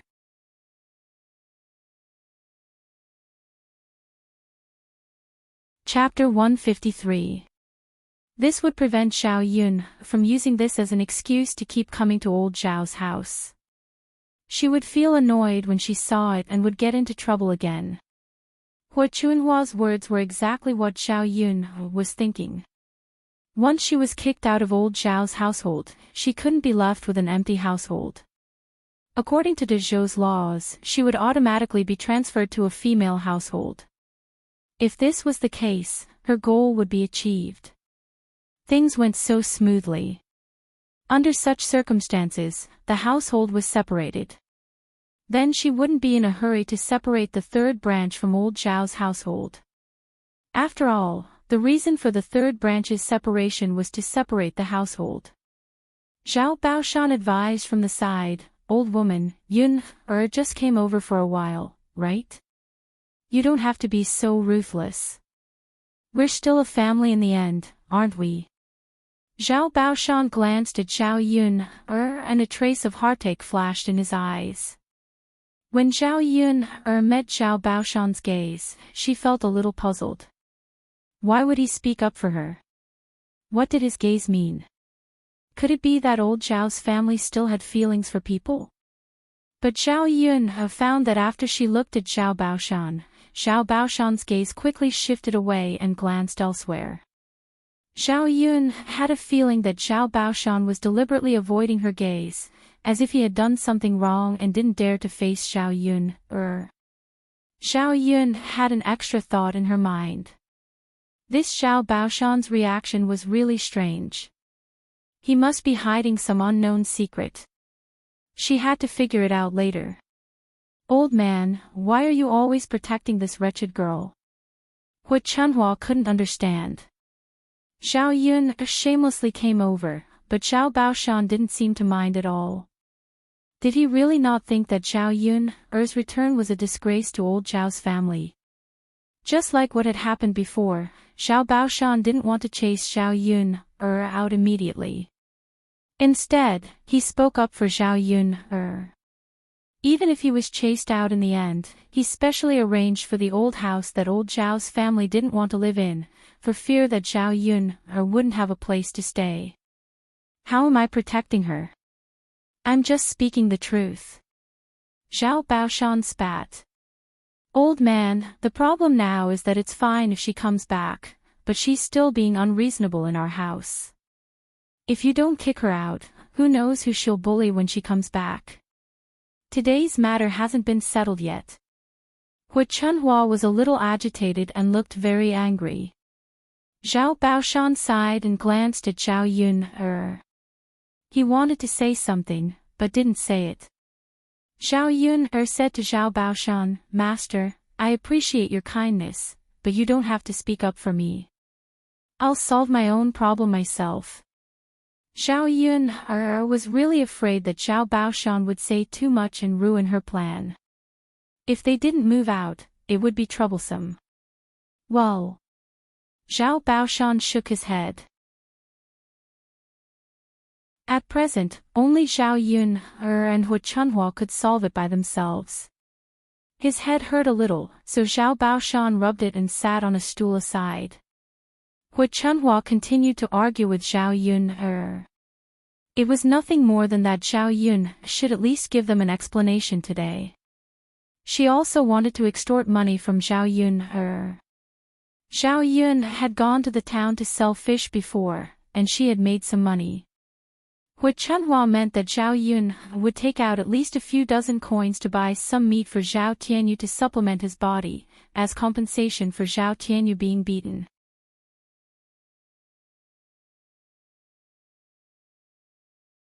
Chapter 154. Beating up Zhao Yun didn't seem to be a big deal. At most, she would be able to vent her anger. In fact, she didn't gain much from it. However, after hearing what Hu Chunhua said, Li Chuiying immediately felt that if she really needed money to buy meat to eat, then she would be in for a treat. When Zhao Yun heard that Hu Chunhua wanted money so naturally, the corners of her mouth couldn't help but curl up into a sarcastic smile. This isn't the way to bully others. You only hit him a few times, and you want money to buy meat to eat. His butt isn't even crippled, isn't it fine? That's because it hurts. It's natural for me to hit him. If my head was hit, it would be much more serious than his butt, right? Then, will Grandma and second aunt send a pig over to nourish my body? Zhao Yun's rebuttal made Hu Chunhua speechless for a moment. After all, this was indeed a little bit of a scam. Zhao Yun sneered and said, if you really want my money to buy meat to nourish your body, that's fine. However, you have to ask Zhao Tianyu to come over and continue to hit me.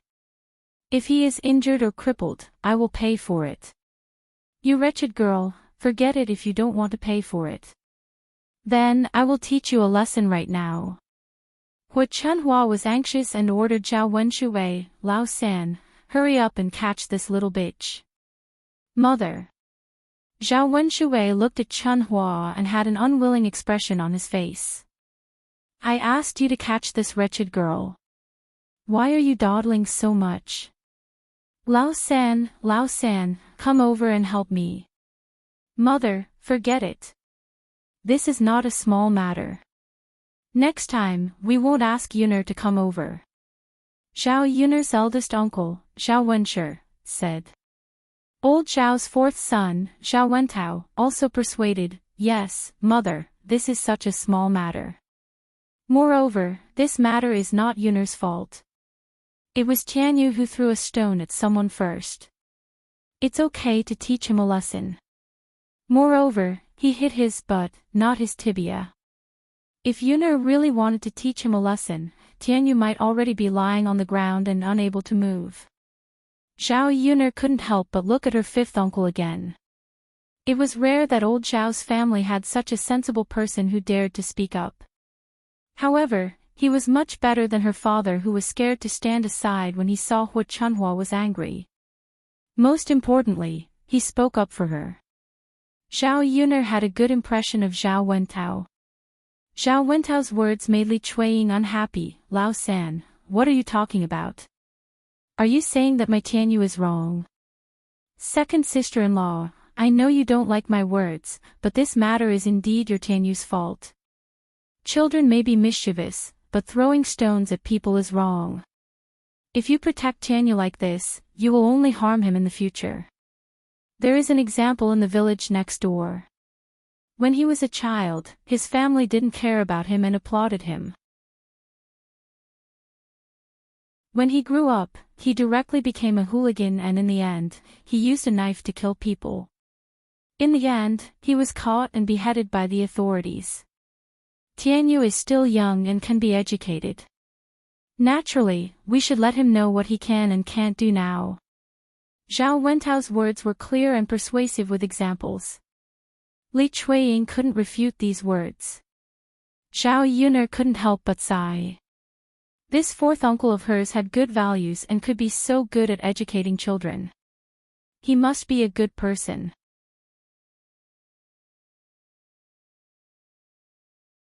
Chapter 155. Fourth brother, are you doing this on purpose? It's fine that you're speaking up for this wretched girl, but now you're talking about me. Why don't you care how I educate my children? Second sister-in-law, that's not what I meant. Since it's not Yuner's fault, let's not be so calculative. If people see our old Zhao's family like this, they'll laugh at us. Moreover, how can we bear to capture a little girl? Zhao Baoshan sighed and said, Second brother's wife, if you want to quarrel, you can quarrel among yourselves. Eldest brother, second brother, third brother, fourth brother, let's continue to work in the fields. We still have other things to do after we finish our work. Father, how can you be like this? She was no match for Zhao Yuner after the men left. How could she argue with her? Seeing that the men were about to leave with Zhao Baoshan, Li Chuiying directly sat on the ground and cried. If we don't work, what's the point of living like this? Our son was beaten for nothing, and no one stood up for him or said anything. I don't want to work, I don't want to work. Zhao Yuner looked at Li Chuiying, who was sitting on the ground and kicking her legs. Her eyebrows couldn't help but twitch. This kind of woman was really rare. After glancing at her, Zhao Yuner's eyes showed deep disdain. Originally, Hu Chunhua wanted to help Li Chuiying argue with her. However, at this time, a person came over, and the whole old Zhao's family focused all their attention on this person. It was not a stranger, but Zhao Yuner's fifth uncle, Zhao Wenxing. She had not seen Zhao Yuner's fifth uncle many times. Old Zhao's family had a scholar, Zhao Tianlong, and another scholar, Zhao Wenxing. Because he was the youngest son, Hu Chunhua and Zhao Baoshan doted on him very much. The other sons didn't go to school, but they all went to school for Zhao Wenxing. Zhao Wenxing wasn't bad either.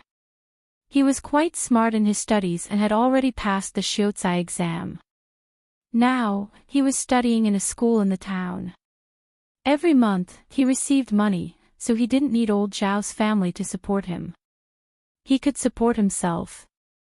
While teaching, Zhao Wenxing would also read and prepare for his exams. After all, just being an elementary scholar wasn't enough. Only by becoming a high scholar would one be able to become an official and lead a good life. Seeing that Zhao Wenxing had returned, old Zhao's family members immediately went to greet him. This was especially true for Hu Chunhua, who immediately threw all her displeasure to the back of her head. "Wenxing, why are you back?" Hu Chunhua giggled. To Hu Chunhua, Zhao Wenxing was her pride. One had to know that in the entire village, there were only a few elementary scholars. Hu Chunhua now hoped that Zhao Wenxing would pass the high scholar exam. When he became an official, he would be able to lead a good life with her. "Mother, the school is on break for a few days, so I came back," Zhao Wenxing said. "Is that so? Ha ha ha, it's good that you're back. Wenxing, you must be tired from walking back. Come in quickly and drink a cup of water to quench your thirst. Mother will cook something delicious for you tonight." Not only was Hu Chunhua happy, but Zhao Baoshan and the other brothers were also happy. Firstly, Zhao Wenxing was their brother after all. Secondly, every time Zhao Wenxing came back, the food at home would be much better.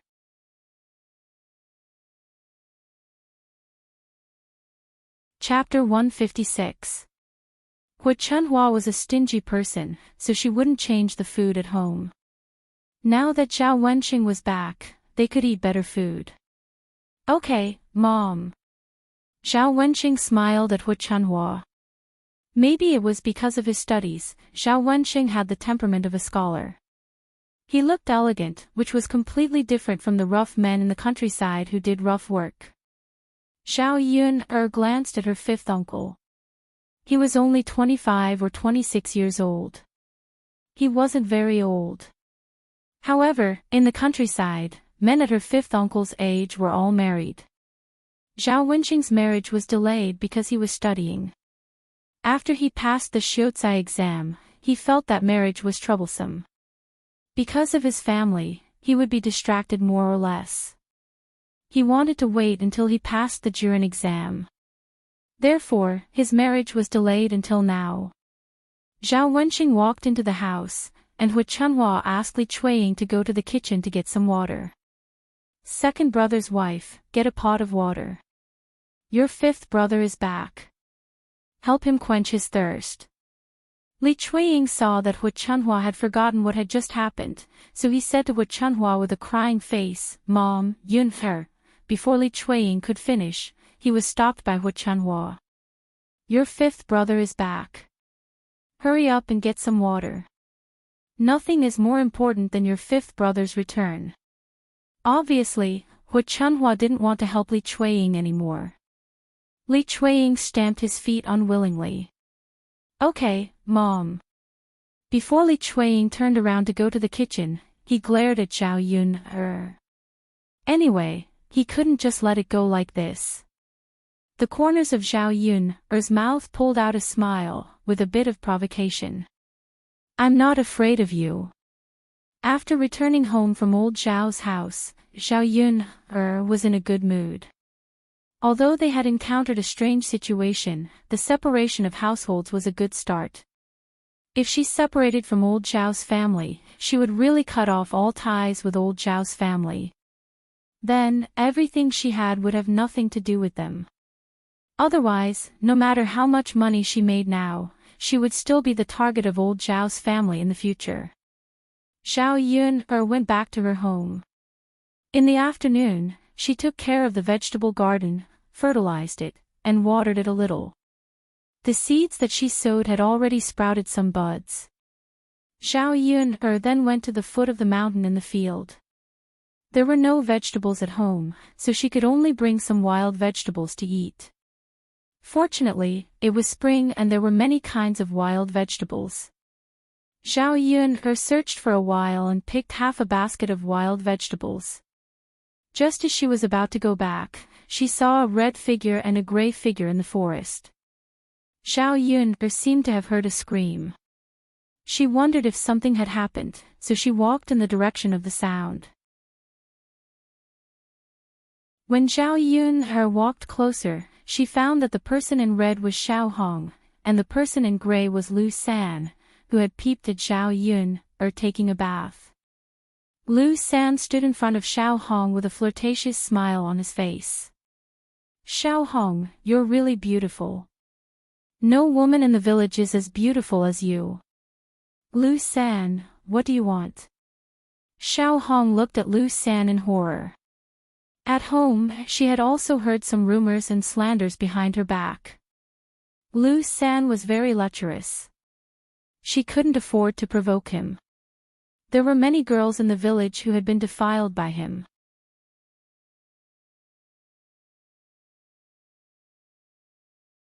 Chapter 157. Xiao Hong certainly knew what Lu San meant by having fun. She took a few steps back in horror. Lu San. What are you playing with? It's not fun at all. Lu San grabbed Xiao Hong.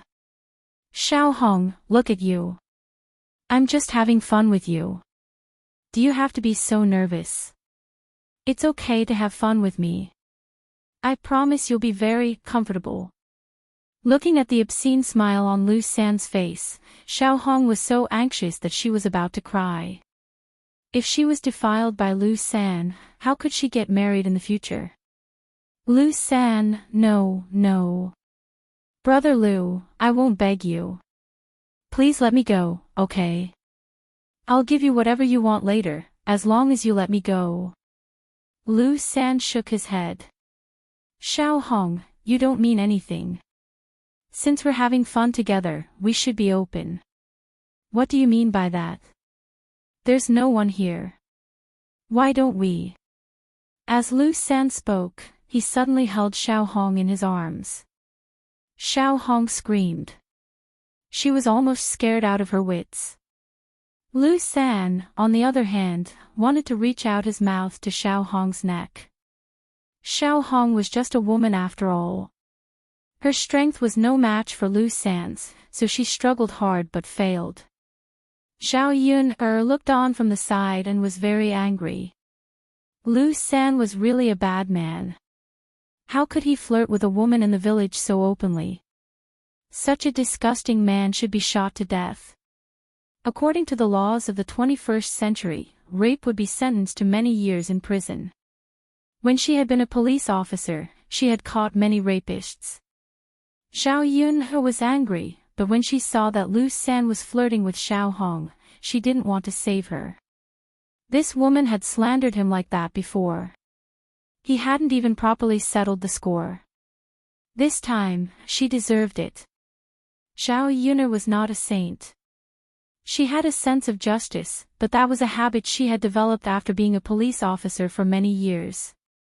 However, she knew that she hated being petty and held grudges. If others had done her wrong in the past, she would make them pay for it. After thinking for a while, just as Xiao Yun was about to turn around and leave, she accidentally stepped on a branch on the ground and made a cracking sound. The sound was so loud that even Lu San and Xiao Hong heard it. Xiao Hong and Lu San both looked at where Zhao Yun was. When he saw Zhao Yun, Lu San's hand movement paused. As for Xiao Hong, after some unusual emotions flashed in her eyes, she immediately looked pitifully at Zhao Yun. Sister Yun, save me. Zhao Yun touched her forehead. Now she couldn't run away even if she wanted to. If Xiao Hong hadn't seen her, it would have been fine. Now that she had seen her and asked her for help, if she really left Xiao Hong behind and didn't save her, it wouldn't be good. After all, if Xiao Hong was defiled, this matter would become a big deal. If Xiao Hong said that she had seen it, she would be drowned in the spittle of the villagers. Zhao Yun felt very helpless at this moment. She looked at Lu San and then at Xiao Hong. Sister Yun, it was me before. I apologize. This time, please save me, okay? When Xiao Hong said that, tears flowed down from the corners of her eyes.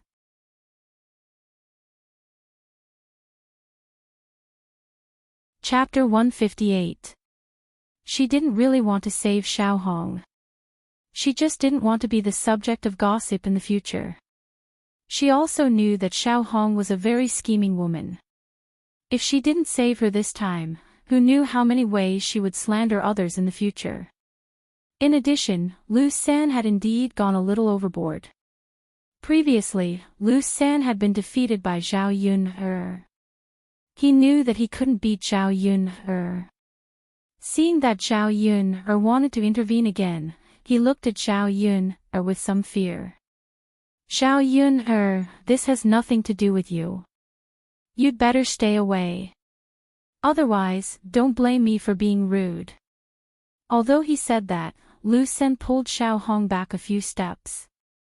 Zhao Yun curled her lips. Then why aren't you being polite? If you don't let Xiao Hong go, then I'll shout. If people come and catch you red-handed, you won't be able to escape punishment this time. Xiao Hong suddenly said to Zhao Yun, Sister Yun, don't shout.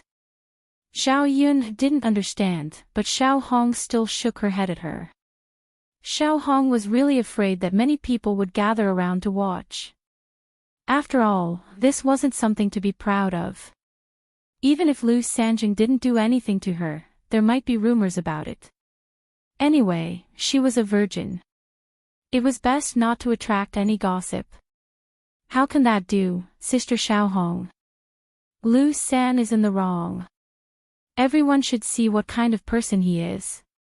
It's best if Li Jing chases him out of the village, Zhao Yun said loudly. Xiao Hong was very angry, but she still suppressed the anger in her heart and bit her lower lip. Lu San was really intimidated by Zhao Yun. He couldn't beat Zhao Yun. Now that Zhao Yun has said that, he was afraid that people would really come. The consequences of being caught on the spot weren't ordinary. After thinking about it, Lu San angrily pushed Xiao Hong out. It's boring. I don't want to play anymore. After Lu San finished, he was afraid that Zhao Yun would catch up with him, so he ran away quickly. Looking at Lu San running faster than a rabbit, Zhao Yun's mouth evoked a sneer. This Lu San is not as bold as he looks on the surface. I am still afraid that he will really cause trouble. Seeing Lu San leave, Xiao Hong's tense heart finally relaxed a lot. But because she was too scared, Xiao Hong couldn't help but sob. Are you alright? Zhao Yun walked over and asked faintly. She still did not have a good impression of Xiao Hong. Even though she looked pitiful, she still did not have a good impression of her. Sister Yun, thank you so much for what you did today. If it hadn't been for you, I don't know what I would have done. If I had been raped by Lu San, I wouldn't have been able to live anymore. Xiao Hong cried pitifully. Zhao Yun stood aside. She didn't know how to comfort her, nor did she want to comfort her. Xiao Hong said again, Sister Yun, I misunderstood you last time. You won't blame me, will you? I apologize to you now. Thank you for saving me today. I'll ask my parents to send you some things later. I know it's hard for you to raise a child alone. Xiao Hong seemed to be very close to Zhao Yun at this time. If it weren't for the previous incident, Zhao Yun would probably think that Xiao Hong was a good girl. She seemed to be a considerate girl. Especially her eyes, which were glistening with tears.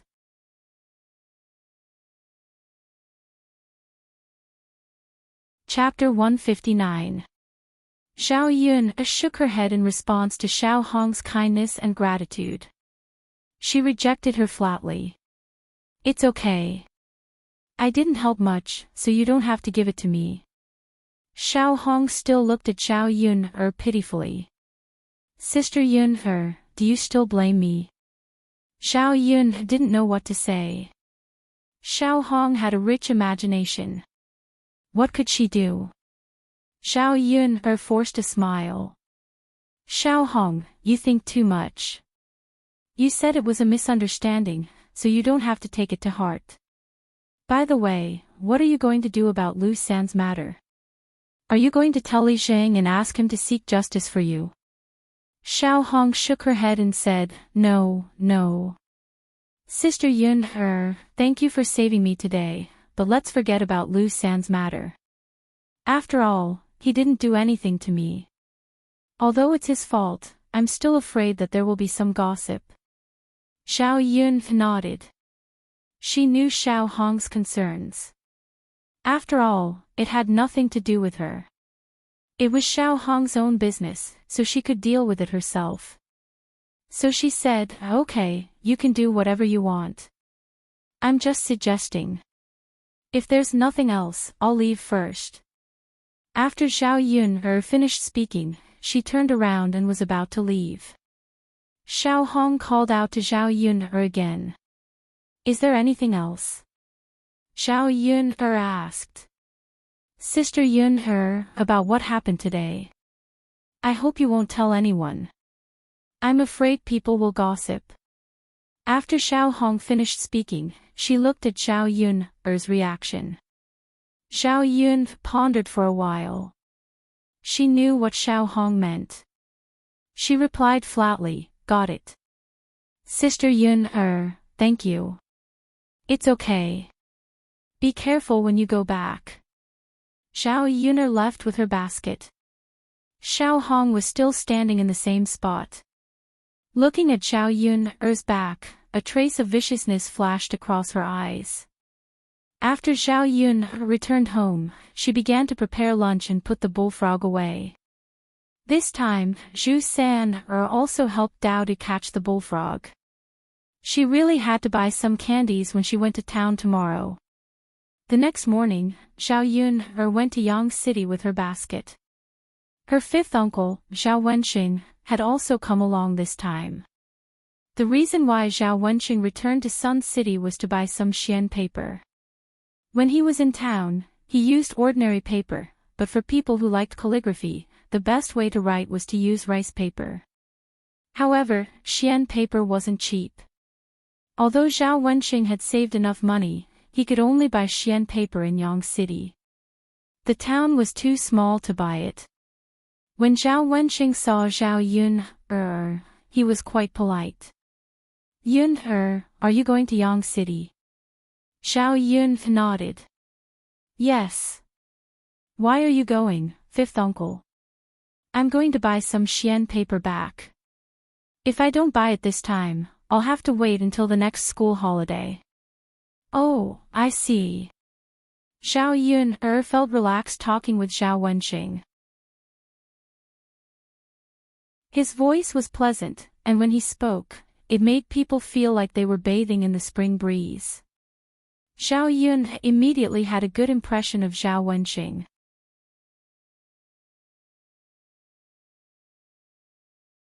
Chapter 160. Although Zhao Wenxing made a lot of money, he still needed to buy some books, brushes, ink, paper, and inkstone, so he spent a lot of money. Therefore, Xiao Yun couldn't accept Zhao Wenxing's money, but she accepted Zhao Wenxing's kindness. Maybe because Zhao Wenxing's age is only 7 or 8 years older than her, the difference is not big, or maybe because Zhao Wenxing is a scholar and has more knowledge, Xiao Yun and Zhao Wenxing talked very congenially, laughing all the way. She was living a better life now, and she didn't want other people's help. She thought Zhao Wenxing was a scholar and would be very rigid, but Zhao Wenxing could tell jokes from time to time. Zhao Yun really had a new understanding of her fifth uncle. The women in the carriage became interested in Zhao Wenxing. After all, Zhao Wenxing was a scholar. They felt that he would be a good worker if he taught in the town. It was much better than doing farm work in the village. Therefore, they started to chat with Zhao Wenxing. Wenxing, why aren't you married at your age? Your mother didn't help you find a wife. Why don't I introduce some to you? My eldest niece is 17 years old today. She's pretty and diligent. Wenxing, my niece is 16 years old this year. Although she's a little older than you, it doesn't matter. I'll introduce her to you later. As long as you like each other, it's fine. Facing these women's enthusiasm, Xiao Wenqing was a little embarrassed and unaccustomed. Xiao Wenqing smiled at those women. Well, thank you for your concern, but I don't plan to get married now. Wenqing, I don't want to criticize you, but look at you. You're already so old. In our countryside, there are few people like you. You're about to get married when you're 25 years old. Yes, otherwise it'll be difficult for you to get a good girl at your age. Zhao Yuner sat aside and sympathized with Xiao Wenqing. Zhao Yun had the feeling of a modern person's 7 aunts and 8 aunts urging her to get married. If it were him, he wouldn't be able to bear it. Aunts, I really thank you for your good intentions, but Wenqing really doesn't want to get married right now. Even if I do get married, I have to get my parents' approval and let them take care of it. If the aunties really want to introduce him to Wenqing, you can tell his parents first. When Zhao Wenqing spoke, he was very scholarly. After reading for a long time, he had developed such a habit of speaking. Haha, that's true. Auntie should go back and talk to your parents. Zhao Wenqing's words caused these women who were originally pestering him to stop talking. Zhao Yuner couldn't help but smile. It seemed that her 5th uncle was quite clever. After the carriage arrived at Yang City, Zhao Wenqing pulled Zhao Yuner to the breakfast shop to have breakfast. 5th uncle, there's no need. You can eat. I'll treat you to a meal. I haven't had the chance to treat you before, Zhao Wenqing insisted. Zhao Yuner saw Zhao Wenqing's attitude and nodded. All right then, 5th uncle. You can treat me this time. When I earn money in the future, I'll treat you to a meal when I treat you. Of course.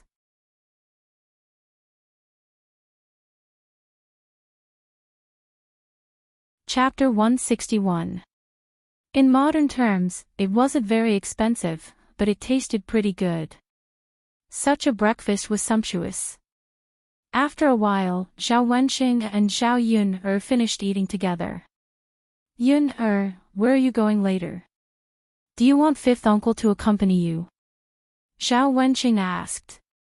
No need, 5th uncle. You go buy your things. I'll be fine by myself. Zhao Yun shook her head. She didn't want Zhao Wenqing to follow her because she didn't want him to know that she was selling bullfrogs. It wasn't that she didn't trust Zhao Wenqing, but she felt that the fewer people who knew about this, the better. Otherwise, Zhao Wenqing might accidentally spill the beans one day and let others know about it. Alright, 5th uncle will go sell his things first. If you're better, we'll meet up at old man whose place. Okay, 5th uncle. The two of them parted ways. Zhao Yuner walked around with the basket on her back. After confirming that no one was following her, she turned to Fuling Restaurant. The reason why she was so cautious was because she was afraid that someone would follow her. Some women in the countryside were still very evil and couldn't bear to see others doing well. She came to town with the basket on her back and the bullfrogs at the bottom. However, she put some wild vegetables on top to cover it up, making people think that she came to Yang City to sell these things. When she arrived at Fuling Restaurant, the manager, Sun Zhongquan, welcomed her warmly. Miss Yuner, you're here. Looking at Sun Zhongquan's enthusiasm and the smile on his face, Zhao Yuner roughly guessed that her bullfrogs had been praised well by the customer. Manager. Zhao Yuner also greeted Sun Zhongquan. Zhao Yuner walked over and put down the basket on her back. Then, she took out the bullfrogs. The bullfrogs she brought over today were a little more than last time. The children caught more bullfrogs yesterday. Sun Zhongquan took it with a smile and immediately instructed the restaurant's chef to prepare it.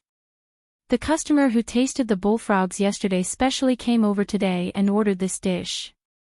At this time, Sun Zhongquan didn't have any ingredients here, so he was very anxious. Zhao Yuner brought bullfrog over and heaved a heavy sigh of relief. Miss Yuner, quickly come in and have a seat. Sun Zhangquan's enthusiasm indicated that he could start discussing business with Zhao Yuner. Zhao Yuner nodded, and the two of them went to a small compartment in the restaurant. Miss Yuner, this bullfrog is not bad for the time being. The customers like it very much. They say that they have never eaten it before. I reckon that your bullfrog will attract a lot of customers in the future, so I want to settle this business with you. Sun Zhangquan said. His attitude was sincere and he was willing to cooperate. Zhao Yuner was also a little excited. Seeing that she was about to succeed in this business, she knew that she didn't have to worry too much about money in the future. Since shopkeeper is so straightforward, Yuner is also very happy to cooperate with you. Then, Miss Yuner, let's set the price of this bullfrog first. Zhao Yuner thought about it for a moment. How much should she set the price? According to the price of bullfrogs in the modern era, it was only 6 or 7 yuan per catty. If she set the price according to this, it would naturally be a loss for Zhao Yuner. Therefore, the price must be raised. At least, it was more expensive than the price of chicken, duck, and fish. After all, bullfrogs were a scarce thing in this era. It was normal for them to be more expensive than chicken, duck, and fish.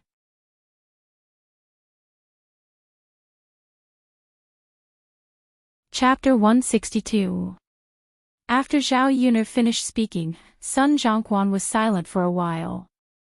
He seemed to think that the price quoted by Zhao Yuner was a little too expensive. Zhao Yuner persuaded, "Manager, you know that the rarer the thing, the more expensive it is. I don't have a lot of bullfrogs. I can only send you 20 kilograms of bullfrogs at most, and I can only make 40 plates. Miss Yuner, I understand what you're saying, but can't you lower the price?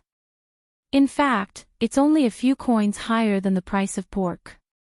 It's really not expensive. I can't give you the price of pork. You must have sold a lot of pork today.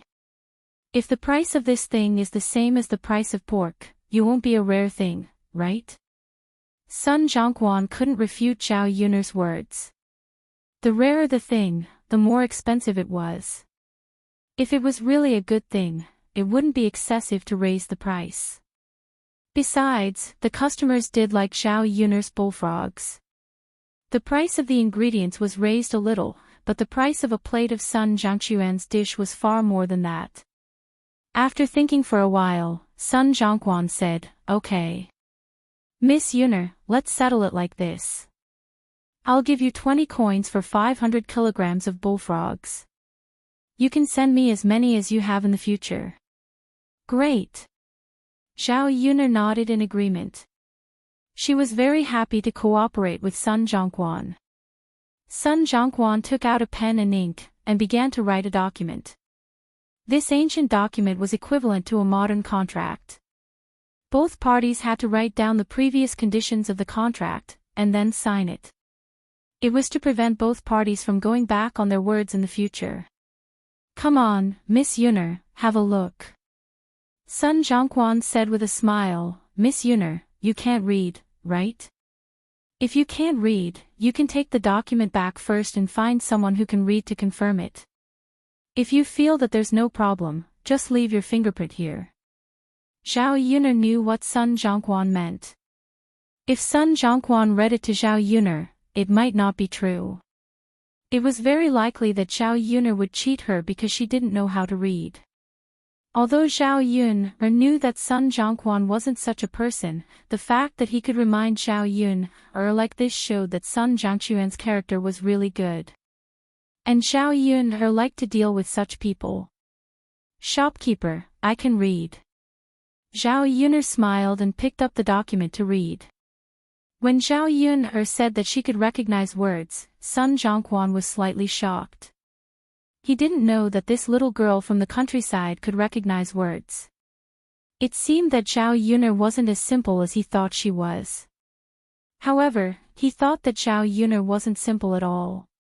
After all, Zhao Yuner was good at talking when it came to business. She didn't seem like an ordinary country girl at all. After reading the document, Xiao Yuner made sure that there was no problem, then she picked up a pen and signed her name. She had specially practiced calligraphy under the influence of her grandfather when she was a child. Although she wasn't very good at it, her handwriting was very delicate and beautiful. There were 2 copies of the document. Xiao Yuner and son Zhongquan each had 1 copy. Miss Yuner, it's a pleasure to cooperate with you. How many kilograms of bullfrog did you send today? I'll go to settle the bill now.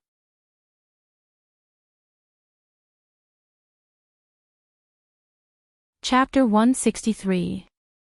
According to the price set by Sun Zhongquan, she only paid 220 copper coins for the 11 catty bullfrogs she brought over today. Xiao Yuner was overjoyed to receive so much money in one go. If she could earn more than 200 copper coins a day, she would be able to earn 300 to 400 copper coins if she caught more bullfrogs in the future. She would be able to save a lot of money in a year. Although this amount of money could not be compared to the rich people, it was definitely a huge fortune for a country bumpkin. When she slowly saved up money, her life would get better and better. After receiving the money, Xiao Yuner prepared to buy some candies. She turned around and just as she was about to go to Fulin restaurant, she saw Mu Lianfeng walking towards her. Xiao Yuner stopped in her tracks and blinked her eyes to confirm that she was not mistaken. Was it really Mu Lianfeng? Why did she bump into him every time she came here? Wasn't it too much of a coincidence? Xiao Yuner did not have time to think so much. Mu Lianfeng had already walked in front of her and smiled at Xiao Yuner. Miss Yuner, what a coincidence. Xiao Yuner put away the surprise in her eyes and smiled at Mu Lianfeng. Yes, what a coincidence. Young Master Mu, why are you here too? I just came here to eat. The bullfrog you sent over yesterday was very delicious. I want to try it again. If that's the case, then come in. I just sent some over. If you came early, you would probably have to wait and not be able to eat it. If you came late, it would probably be sold out. Now is just the right time. Xiao Yuner smiled faintly and invited Mu Lianfeng into the house. She was already very happy to be able to see Mu Lianfeng today. However, there was no reason to stay with Mu Lianfeng any longer. It was better to leave. Hence, she bid farewell to Mu Lianfeng. If there's nothing else, I'll leave first. Wait. Miss Yuner. Mu Lianfeng reached out as if he wanted to hold Xiao Yuner. Realizing that his behavior was a little abrupt, he withdrew his hand. Xiao Yuner looked at Mu Lianfeng in confusion. Young Master Mu, is there anything else? Mu Lianfeng tugged the corner of his mouth. Since I happened to meet you, why don't you come in for a meal? The dishes in this restaurant are not bad. Xiao Yuner was stunned. Was Mu Lianfeng inviting her? She was excited and did not want to reject it. Especially when she met Mu Lianfeng's mesmerizing and soul-stirring eyes. But what would happen if she agreed to it? What would her interactions with Mu be considered to be? The more she interacted with him, the deeper her feelings would be. She was afraid that she would not be able to control herself. What if she liked Mu Lianfeng too much? There was an unbridgeable distance between them because of their identities. Since that was the case, she should not give herself too much fantasy. Xiao Yuner smiled bitterly and shook her head. No, young Master Mu, you can go eat by yourself. I still have to buy some things and drive the ox cart back. But... Mu Lianfeng took a deep look at Xiao Yuner. He found that he had no reason to keep Xiao Yuner. He sighed softly. All right then. Miss Yuner, if you have time next time, I'll treat you to a meal. Xiao Yuner nodded and agreed first. But who could say for sure if she had time in the future? Mo Yan, who was behind Mu Lianfeng, glanced at her master and then at Xiao Yuner. She could see some clues.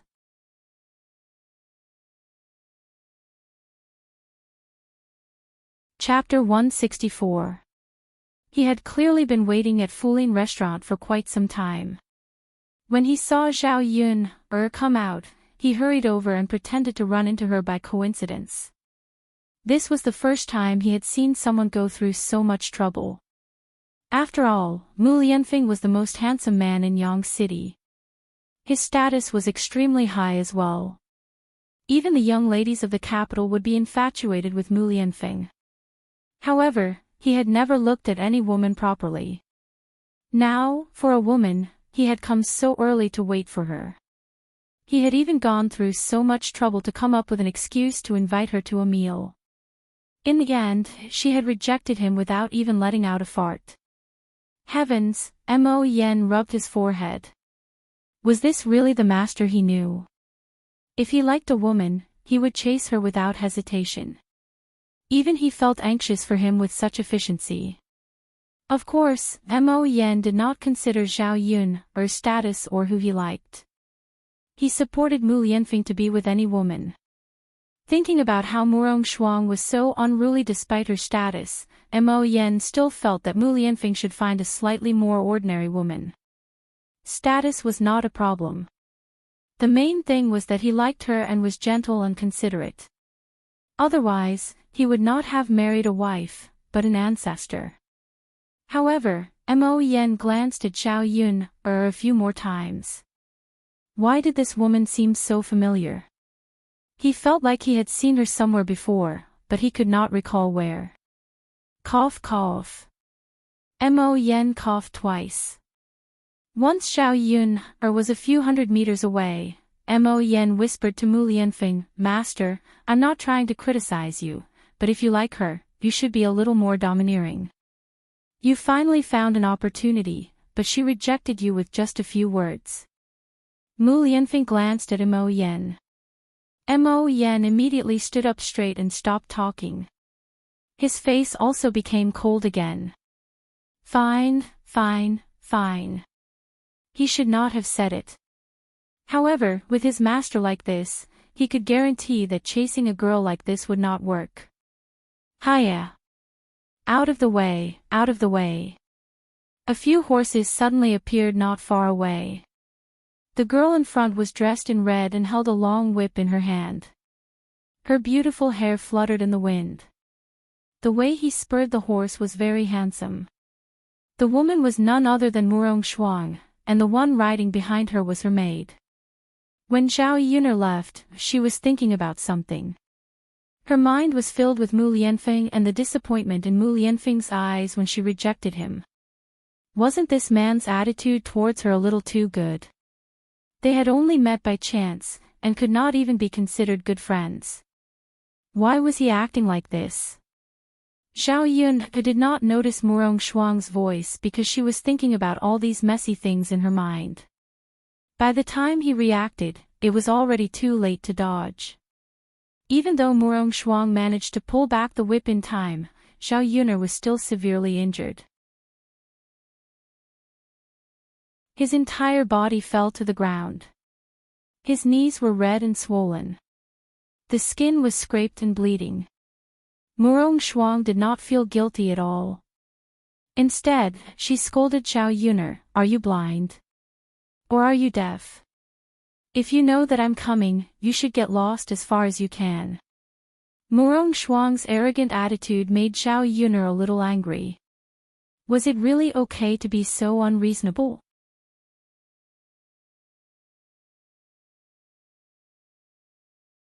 Chapter 165. Zhao Yun raised her head angrily. When she looked at Murong Shuang, both of them were slightly surprised for a moment. Murong Shuang's eyes burned with a trace of malice. "So it's you. B*TCH will always be a B*TCH. Murong Shuang felt that this was just the right time to teach Zhao Yun a good lesson. She still hadn't gotten her revenge from last time. Just as the whip in her hand was about to fall on Zhao Yun, it was caught by Mu Lianfeng. Murong Shuang looked at Mu Lianfeng in surprise and asked, "Cousin, why are you here?" Mu Lianfeng snorted softly, "Shuang, are you always so cruel? I've misjudged you." Seeing Mu Lianfeng's disappointment in her, Murong Shuang quickly explained, "No, cousin, it's not like what you see. It's all this B*TCH's fault, it's her. She's blocking my way." "You're still twisting words and forcing logic. You've done something wrong. There are so many pedestrians on this road. If you want to ride a horse, there's plenty of space. Now that you've bumped into someone, you still want to hit her." Mu Lianfeng's tone was a little cold as he reprimanded Murong Shuang. Seeing Mu Lianfeng's anger, Murong Shuang's heart sank. It's over, it's over. Mu Lianfeng wouldn't hate her even more now, would he? It's all Zhao Yun's fault. Murong Shuang's hatred for Zhao Yun increased by a few notches. "Cousin." Murong Shuang looked pitifully at Mu Lianfeng. Mu Lianfeng's face was cold. He didn't look at her. Instead, he squatted down and asked Zhao Yun, "Miss Yun, how are you? Are your injuries serious?" Meeting Mu Lianfeng's concerned eyes, Zhao Yun could even smell the fresh and pleasant scent on his body as they were very close to each other. She held her breath and shook her head. I'm fine. Don't worry about me." Mu Lianfeng nodded. "That's good. Let me help you up." "All right." When Mu Lianfeng helped Zhao Yuner up, Zhao Yuner still underestimated her injury. Her whole body fell heavily to the ground, and there was a sharp pain in her knee. Fortunately, Mu Lianfeng reacted quickly and supported Zhao Yuner. Zhao Yun fell heavily into Mu Lianfeng's arms. "Is it very painful?" Mu Lianfeng's concerned voice rang in her ears again. Murong Shuang, who was sitting on horseback, was about to explode in anger. B*TCH, B*TCH, he did it on purpose. How shameless of her to approach Mu Lianfeng in such a way. I don't think my leg can walk," Zhao Yuner whispered. Mu Lianfeng lowered his head and looked at Zhao Yuner's leg. It looked a little serious. He quickly took out his handkerchief and wrapped Zhao Yuner's leg. Then, he said to Zhao Yuner, "I'll take you to the clinic to treat it. Otherwise, it won't be good if the situation worsens." Zhao Yuner nodded in agreement. She thought that Mu Lianfeng would just help her over. She didn't expect that Mu Lianfeng would actually carry her.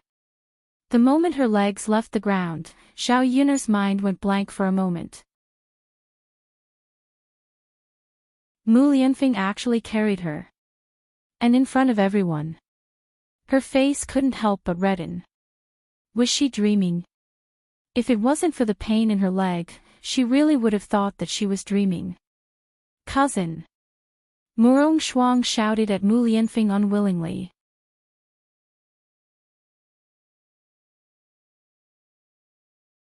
Chapter 166. Murong Shuang bit her lower lip. Her eyes were filled with jealousy and resentment. Mu Lianfeng did not even look at Murong Shuang's cries. He carried Zhao Yun and left. Watching Mu Lianfeng carry Zhao Yun away, Murong Shuang was about to go mad with jealousy.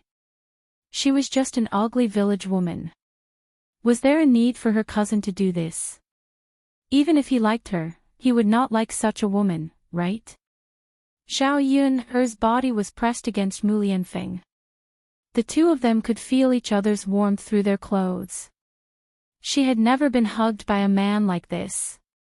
Her petite body felt a sense of security in Mu Lianfeng's embrace.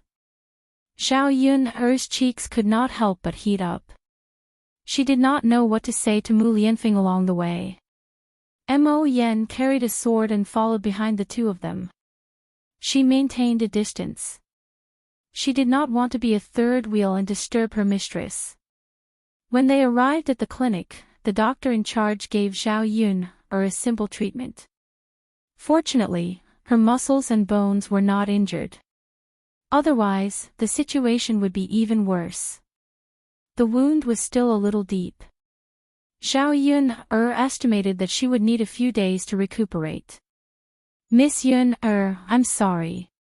Mu Lianfeng said. Xiao Yun was stunned. When she looked at Mu Lianfeng, she did not understand. Why was he apologizing to her? She had not even thanked Mu Lianfeng for bringing her here to treat her wound. She had to thank him for stopping Murong Shuang. Otherwise, who knew what Murong Shuang would have done to her? You did not do anything wrong to me. Why are you apologizing to me? Shuang is not sensible. I apologize on her behalf. She is my cousin. Xiao Yun pursed her lips. You are you. She is she. What she did has nothing to do with you. Why are you apologizing? Xiao Yun had always been very clear about things. She was only concerned about the matter and not the person. Just like how there were so many people in old Zhao's family that she hated, she didn't hate all of them. Instead, she socialized with them separately. But she's still my cousin. Miss Yun, I'll discipline her well. Mu Lianfeng wanted to say something, but he didn't. After the wound was treated and eased, Xiao Yun felt that the pain was finally much better. However, it was still difficult for him to walk on his own. Mu Lianfeng insisted on sending Xiao Yun back. Miss Yun, let me send you back. That's too much trouble for you. I'll take the ox cart back myself. You can help me take it back to the village. Xiao Yun did not refuse politely. She really did not want to trouble Mu Lianfeng too much. So many things had happened since she came to Yang City. Who knew how many times this man had helped her?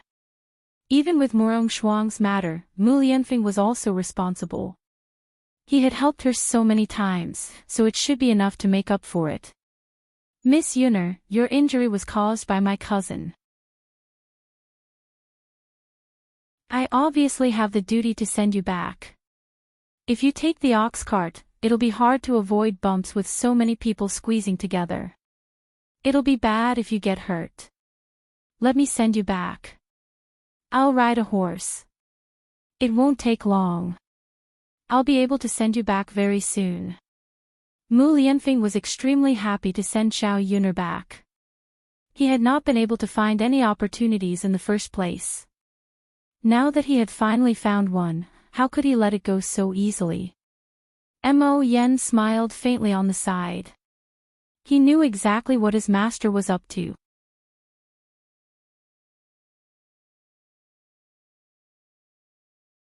Chapter 167. Xiao Yun met Mo Yen's smiling foxy eyes. Then she looked at Mu Lianfeng. What did this mean? Could it be that Mu Lianfeng had special feelings for her? She didn't like to have unrealistic dreams, so she didn't expect Mu Lianfeng to have any feelings for her. Mu Lianfeng looked back and glanced at Mo Yen indifferently. Master, I was wrong. I'll shut up. Mo Yen smiled embarrassedly and turned around in a hurry. He was clearly helping her, but she made it seem like he had done something wrong. That was what he thought, but he didn't let her say it out loud. Xiao Yun wanted to say something, but Mu Lianfeng said, Miss Yun, I'll send you back. Don't refuse. His tone was domineering and undeniable. Xiao Yun's heart trembled. She nodded, then I'll have to trouble you, young Master Mu. She was still a little greedy for the feeling of being with Mu Lianfeng. Even though she knew it was impossible, she still couldn't control herself. Perhaps this was the way of relationships. It's no trouble at all. However, if I go back with you, can you help me inform my fifth uncle first so that he doesn't have to wait for me? Looking at the time, it was almost time for the ox carriage to return to the village. Xiao Yun was afraid that Zhao Wenxing would be anxious if he didn't see her. Okay. Mu Lianfeng called Mo Yen. Go and inform Miss Yun. Yes, master. Zhao Yun told him the address, and Mo Yen left happily. Mu Lianfeng told Zhao Yun to rest a little longer. Otherwise, the bumpy ride might tear her wound. Seeing that it was almost noon, Zhao Yun didn't insist on resting. If she went home too late, Daodu would be anxious again. Thus, she said to Mu Lianfeng, "Young Master Mu, please send me back now." Mu Lianfeng nodded and found a horse for Zhao Yun to get on. After helping Zhao Yun onto the horse's back, Mu Lianfeng flipped over and jumped onto the horse's back. The two of them sat on the same horse. Zhao Yun was surrounded by Mu Lianfeng. His whole body was close to her. Wasn't this posture a little too intimate? "Miss Yun, are you seated properly? If you sit tight, we'll start walking," Mu Lianfeng asked. His warm breath blew on Zhao Yun's ear, making it a little itchy. Zhao Yun nodded. "All right," Mu Lianfeng replied. A pair of beautiful hands stretched out from behind Zhao Yun and grabbed the whip. "Hi!" Mu Lianfeng squeezed the horse's belly with his legs. The horse galloped out quickly. It was Zhao Yun's first time riding a horse. The bumpy feeling on the carriage made her a little uncomfortable. Her body was bumpy. Fortunately, Mu Lianfeng was there to protect her. She wouldn't have fallen off the horse. Along the way, Zhao Yun didn't know what to say to Mu Lianfeng. The two of them rode on the horse. When they were about to reach the entrance of the village, they met Father Hu's ox cart. "Ah, isn't that Yunner girl? Why is she riding a horse with a man?" TSK, tisk. Although they were surprised, many women still felt a little jealous when they saw Zhao Yun riding a horse. Mu Lianfeng, who was behind Zhao Yun, was handsome and dressed luxuriously. At a glance, one could tell that his identity was not ordinary. Such a person was actually with Zhao Yun. They didn't know how Zhao Yun knew Mu Lianfeng.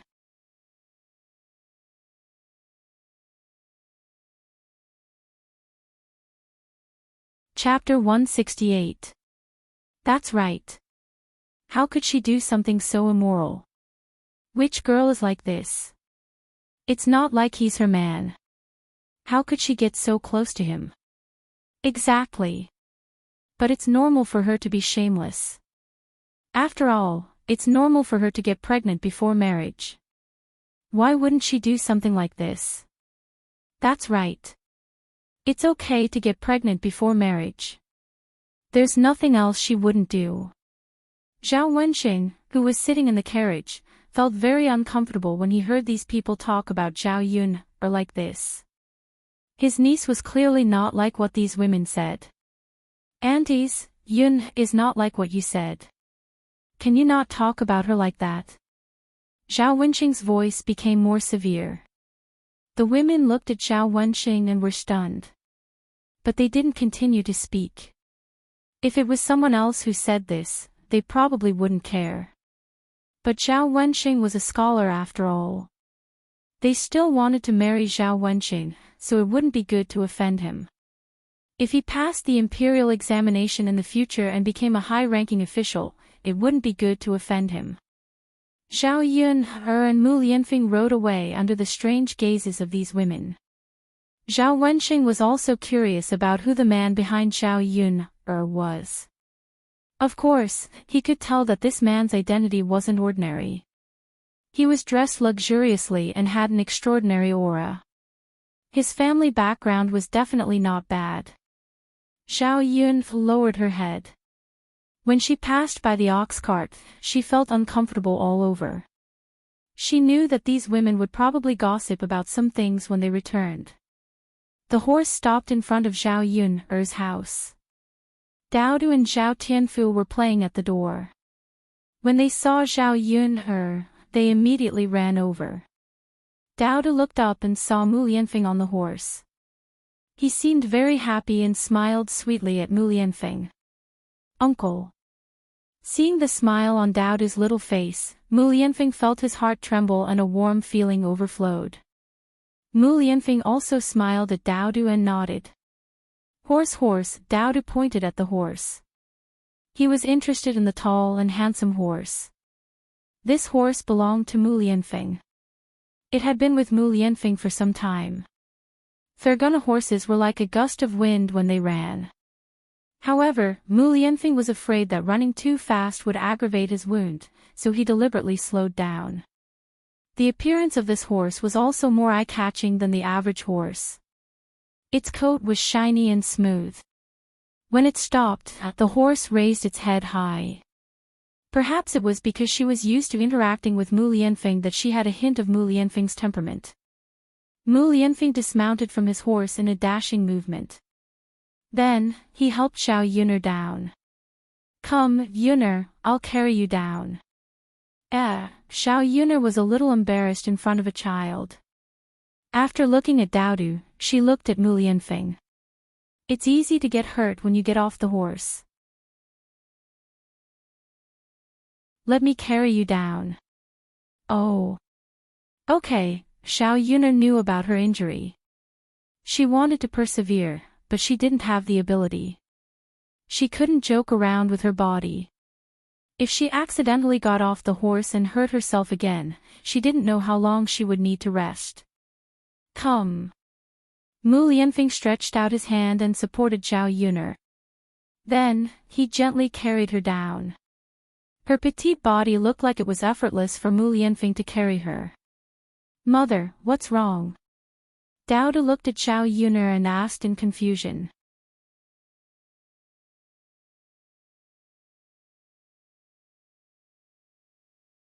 Chapter 169. Xiao Yuner said. Daodu frowned when he heard that. He looked at Xiao Yuner with worry in his eyes. Mother, how did you get hurt? Are you okay? I'm fine. Daodu, don't worry. Mother will be fine after some rest. Xiao Yuner comforted. Although Xiao Yuner said so, Daodu was still worried and frowned. A pair of watery sisters nervously stared at Xiao Yuner. Xiao Yuner's heart warmed when she saw her son like this. She had to be well. In this life, she still had a son who cared about her. Mu Lianfeng carried Xiao Yuner into the house and sat on the bed. Actually, after resting for such a long time, her leg was much better. It wasn't that she couldn't move for a while. She could still stand up, but she couldn't move too vigorously.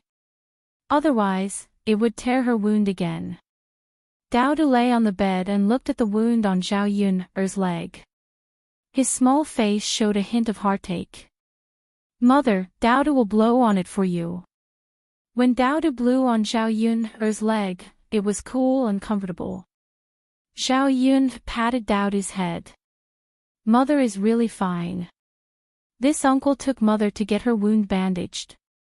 It's not a big deal. She'll get better soon. Daodu looked at Mu Lianfeng again. Uncle, thank you. Xiao Yuner was satisfied with Daodu's politeness. Mu Lianfeng also patted Daodu's head and said to Daodu, it's okay. Uncle and your mother are good friends. It's my duty to help your mother. But Daodu still has to thank Uncle. Ha! Mu Lianfeng stood in Xiao Yuner's house. He had no intention of leaving. Seeing that Mu Lianfeng had helped her so much, Xiao Yuner didn't want to drive him away. Thus, she said to Mu Lianfeng, Young Master Mu, why don't you stay and have a meal with me? Sure, Mu Lianfeng answered straightforwardly. Xiao Yuner was stunned. The reason this guy didn't want to leave was because he wanted to stay and freeload a meal. Then I'll go cook. Xiao Yuner smiled. Mother, Daodu will help you. Daodu followed. Xiao Yuner was still able to stand up and cook. With Daodu's help, the meal was quickly finished. They didn't have anything to entertain Mu Lianfeng at home. There was no meat, and they couldn't be too shabby when they entertained him. There were still some pigeon eggs left at home. Zhao Yun stir-fried all of them and put some chili in them. In addition, she cooked a plate of bullfrog and a plate of vegetables. She brought the dishes to the table and said to Mu Lianfeng, "There's nothing good in the house, only these. Young Master Mu, please don't dislike them." Mu Lianfeng glanced at the dishes on the table and smelled the delicious smell. He smiled at Zhao Yun and said, "It's already very sumptuous.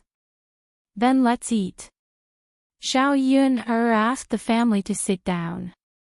The dishes Zhao Yun cooked this time were different from the last time, but the taste was still as delicious as ever.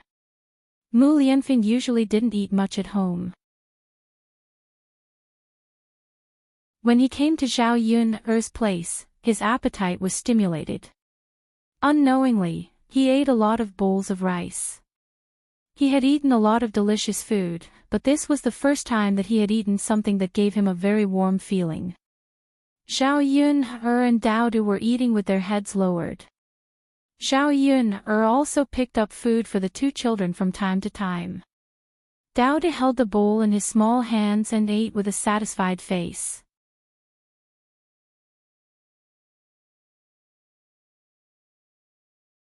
Chapter 170. At this moment, he seemed to feel that Zhao Yun was his wife and Dao Du was his child. Their family was eating at the same table and living such a peaceful and warm life. Mu Lianfeng was a little absent-minded for a moment. Zhao Yun raised her head and met Mu Lianfeng's eyes. His gaze was a little hot. Zhao Yun blushed slightly and coughed softly to signal Mu Lianfeng. Mu Lianfeng finally reacted and was a little embarrassed. Mu Lianfeng didn't know how to explain. "Let's eat," Zhao Yun said. They could only rely on eating to resolve the awkwardness between the two of them. After eating, Zhao Yun cleaned up the dishes on the table. Zhao Tianfu insisted on helping Zhao Yun wash the dishes. Seeing that Zhao Tianfu was sensible, Zhao Yun didn't insist and let Zhao Tianfu wash the dishes once. After eating and drinking to his heart's content, Mu Lianfeng stood in the courtyard of Zhao Yun's house.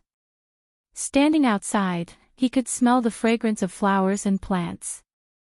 Zhao Yun's house was a little shabby, but this simple environment made people feel very comfortable. Without the constraints of tall buildings and courtyard walls, a carefree rural life could immerse his heart in his heart. How good would it be if he could live such a life? However, this kind of peaceful life was an extravagant wish for him. Dao Du stood behind Mu Lianfeng and asked sweetly, "Uncle, what are you thinking about?" Mu Lianfeng turned his head and squatted down. Uncle is not thinking about anything. But Dao Du saw that uncle is not talking.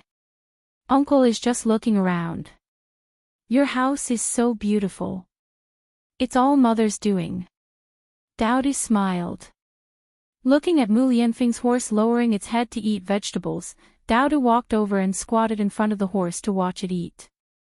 Dao Du looked at it with a serious expression. Mu Lianfeng's horse wasn't afraid of strangers. Even if Dao Du was there, it still ate leisurely. "Dao Du, do you want to ride a horse?" Mu Lianfeng walked over and asked Dao Du's small body. "Uncle, can Dao Du ride a horse?" After hearing this, Dao Du's eyes lit up and seemed to be a little expectant. "Of course.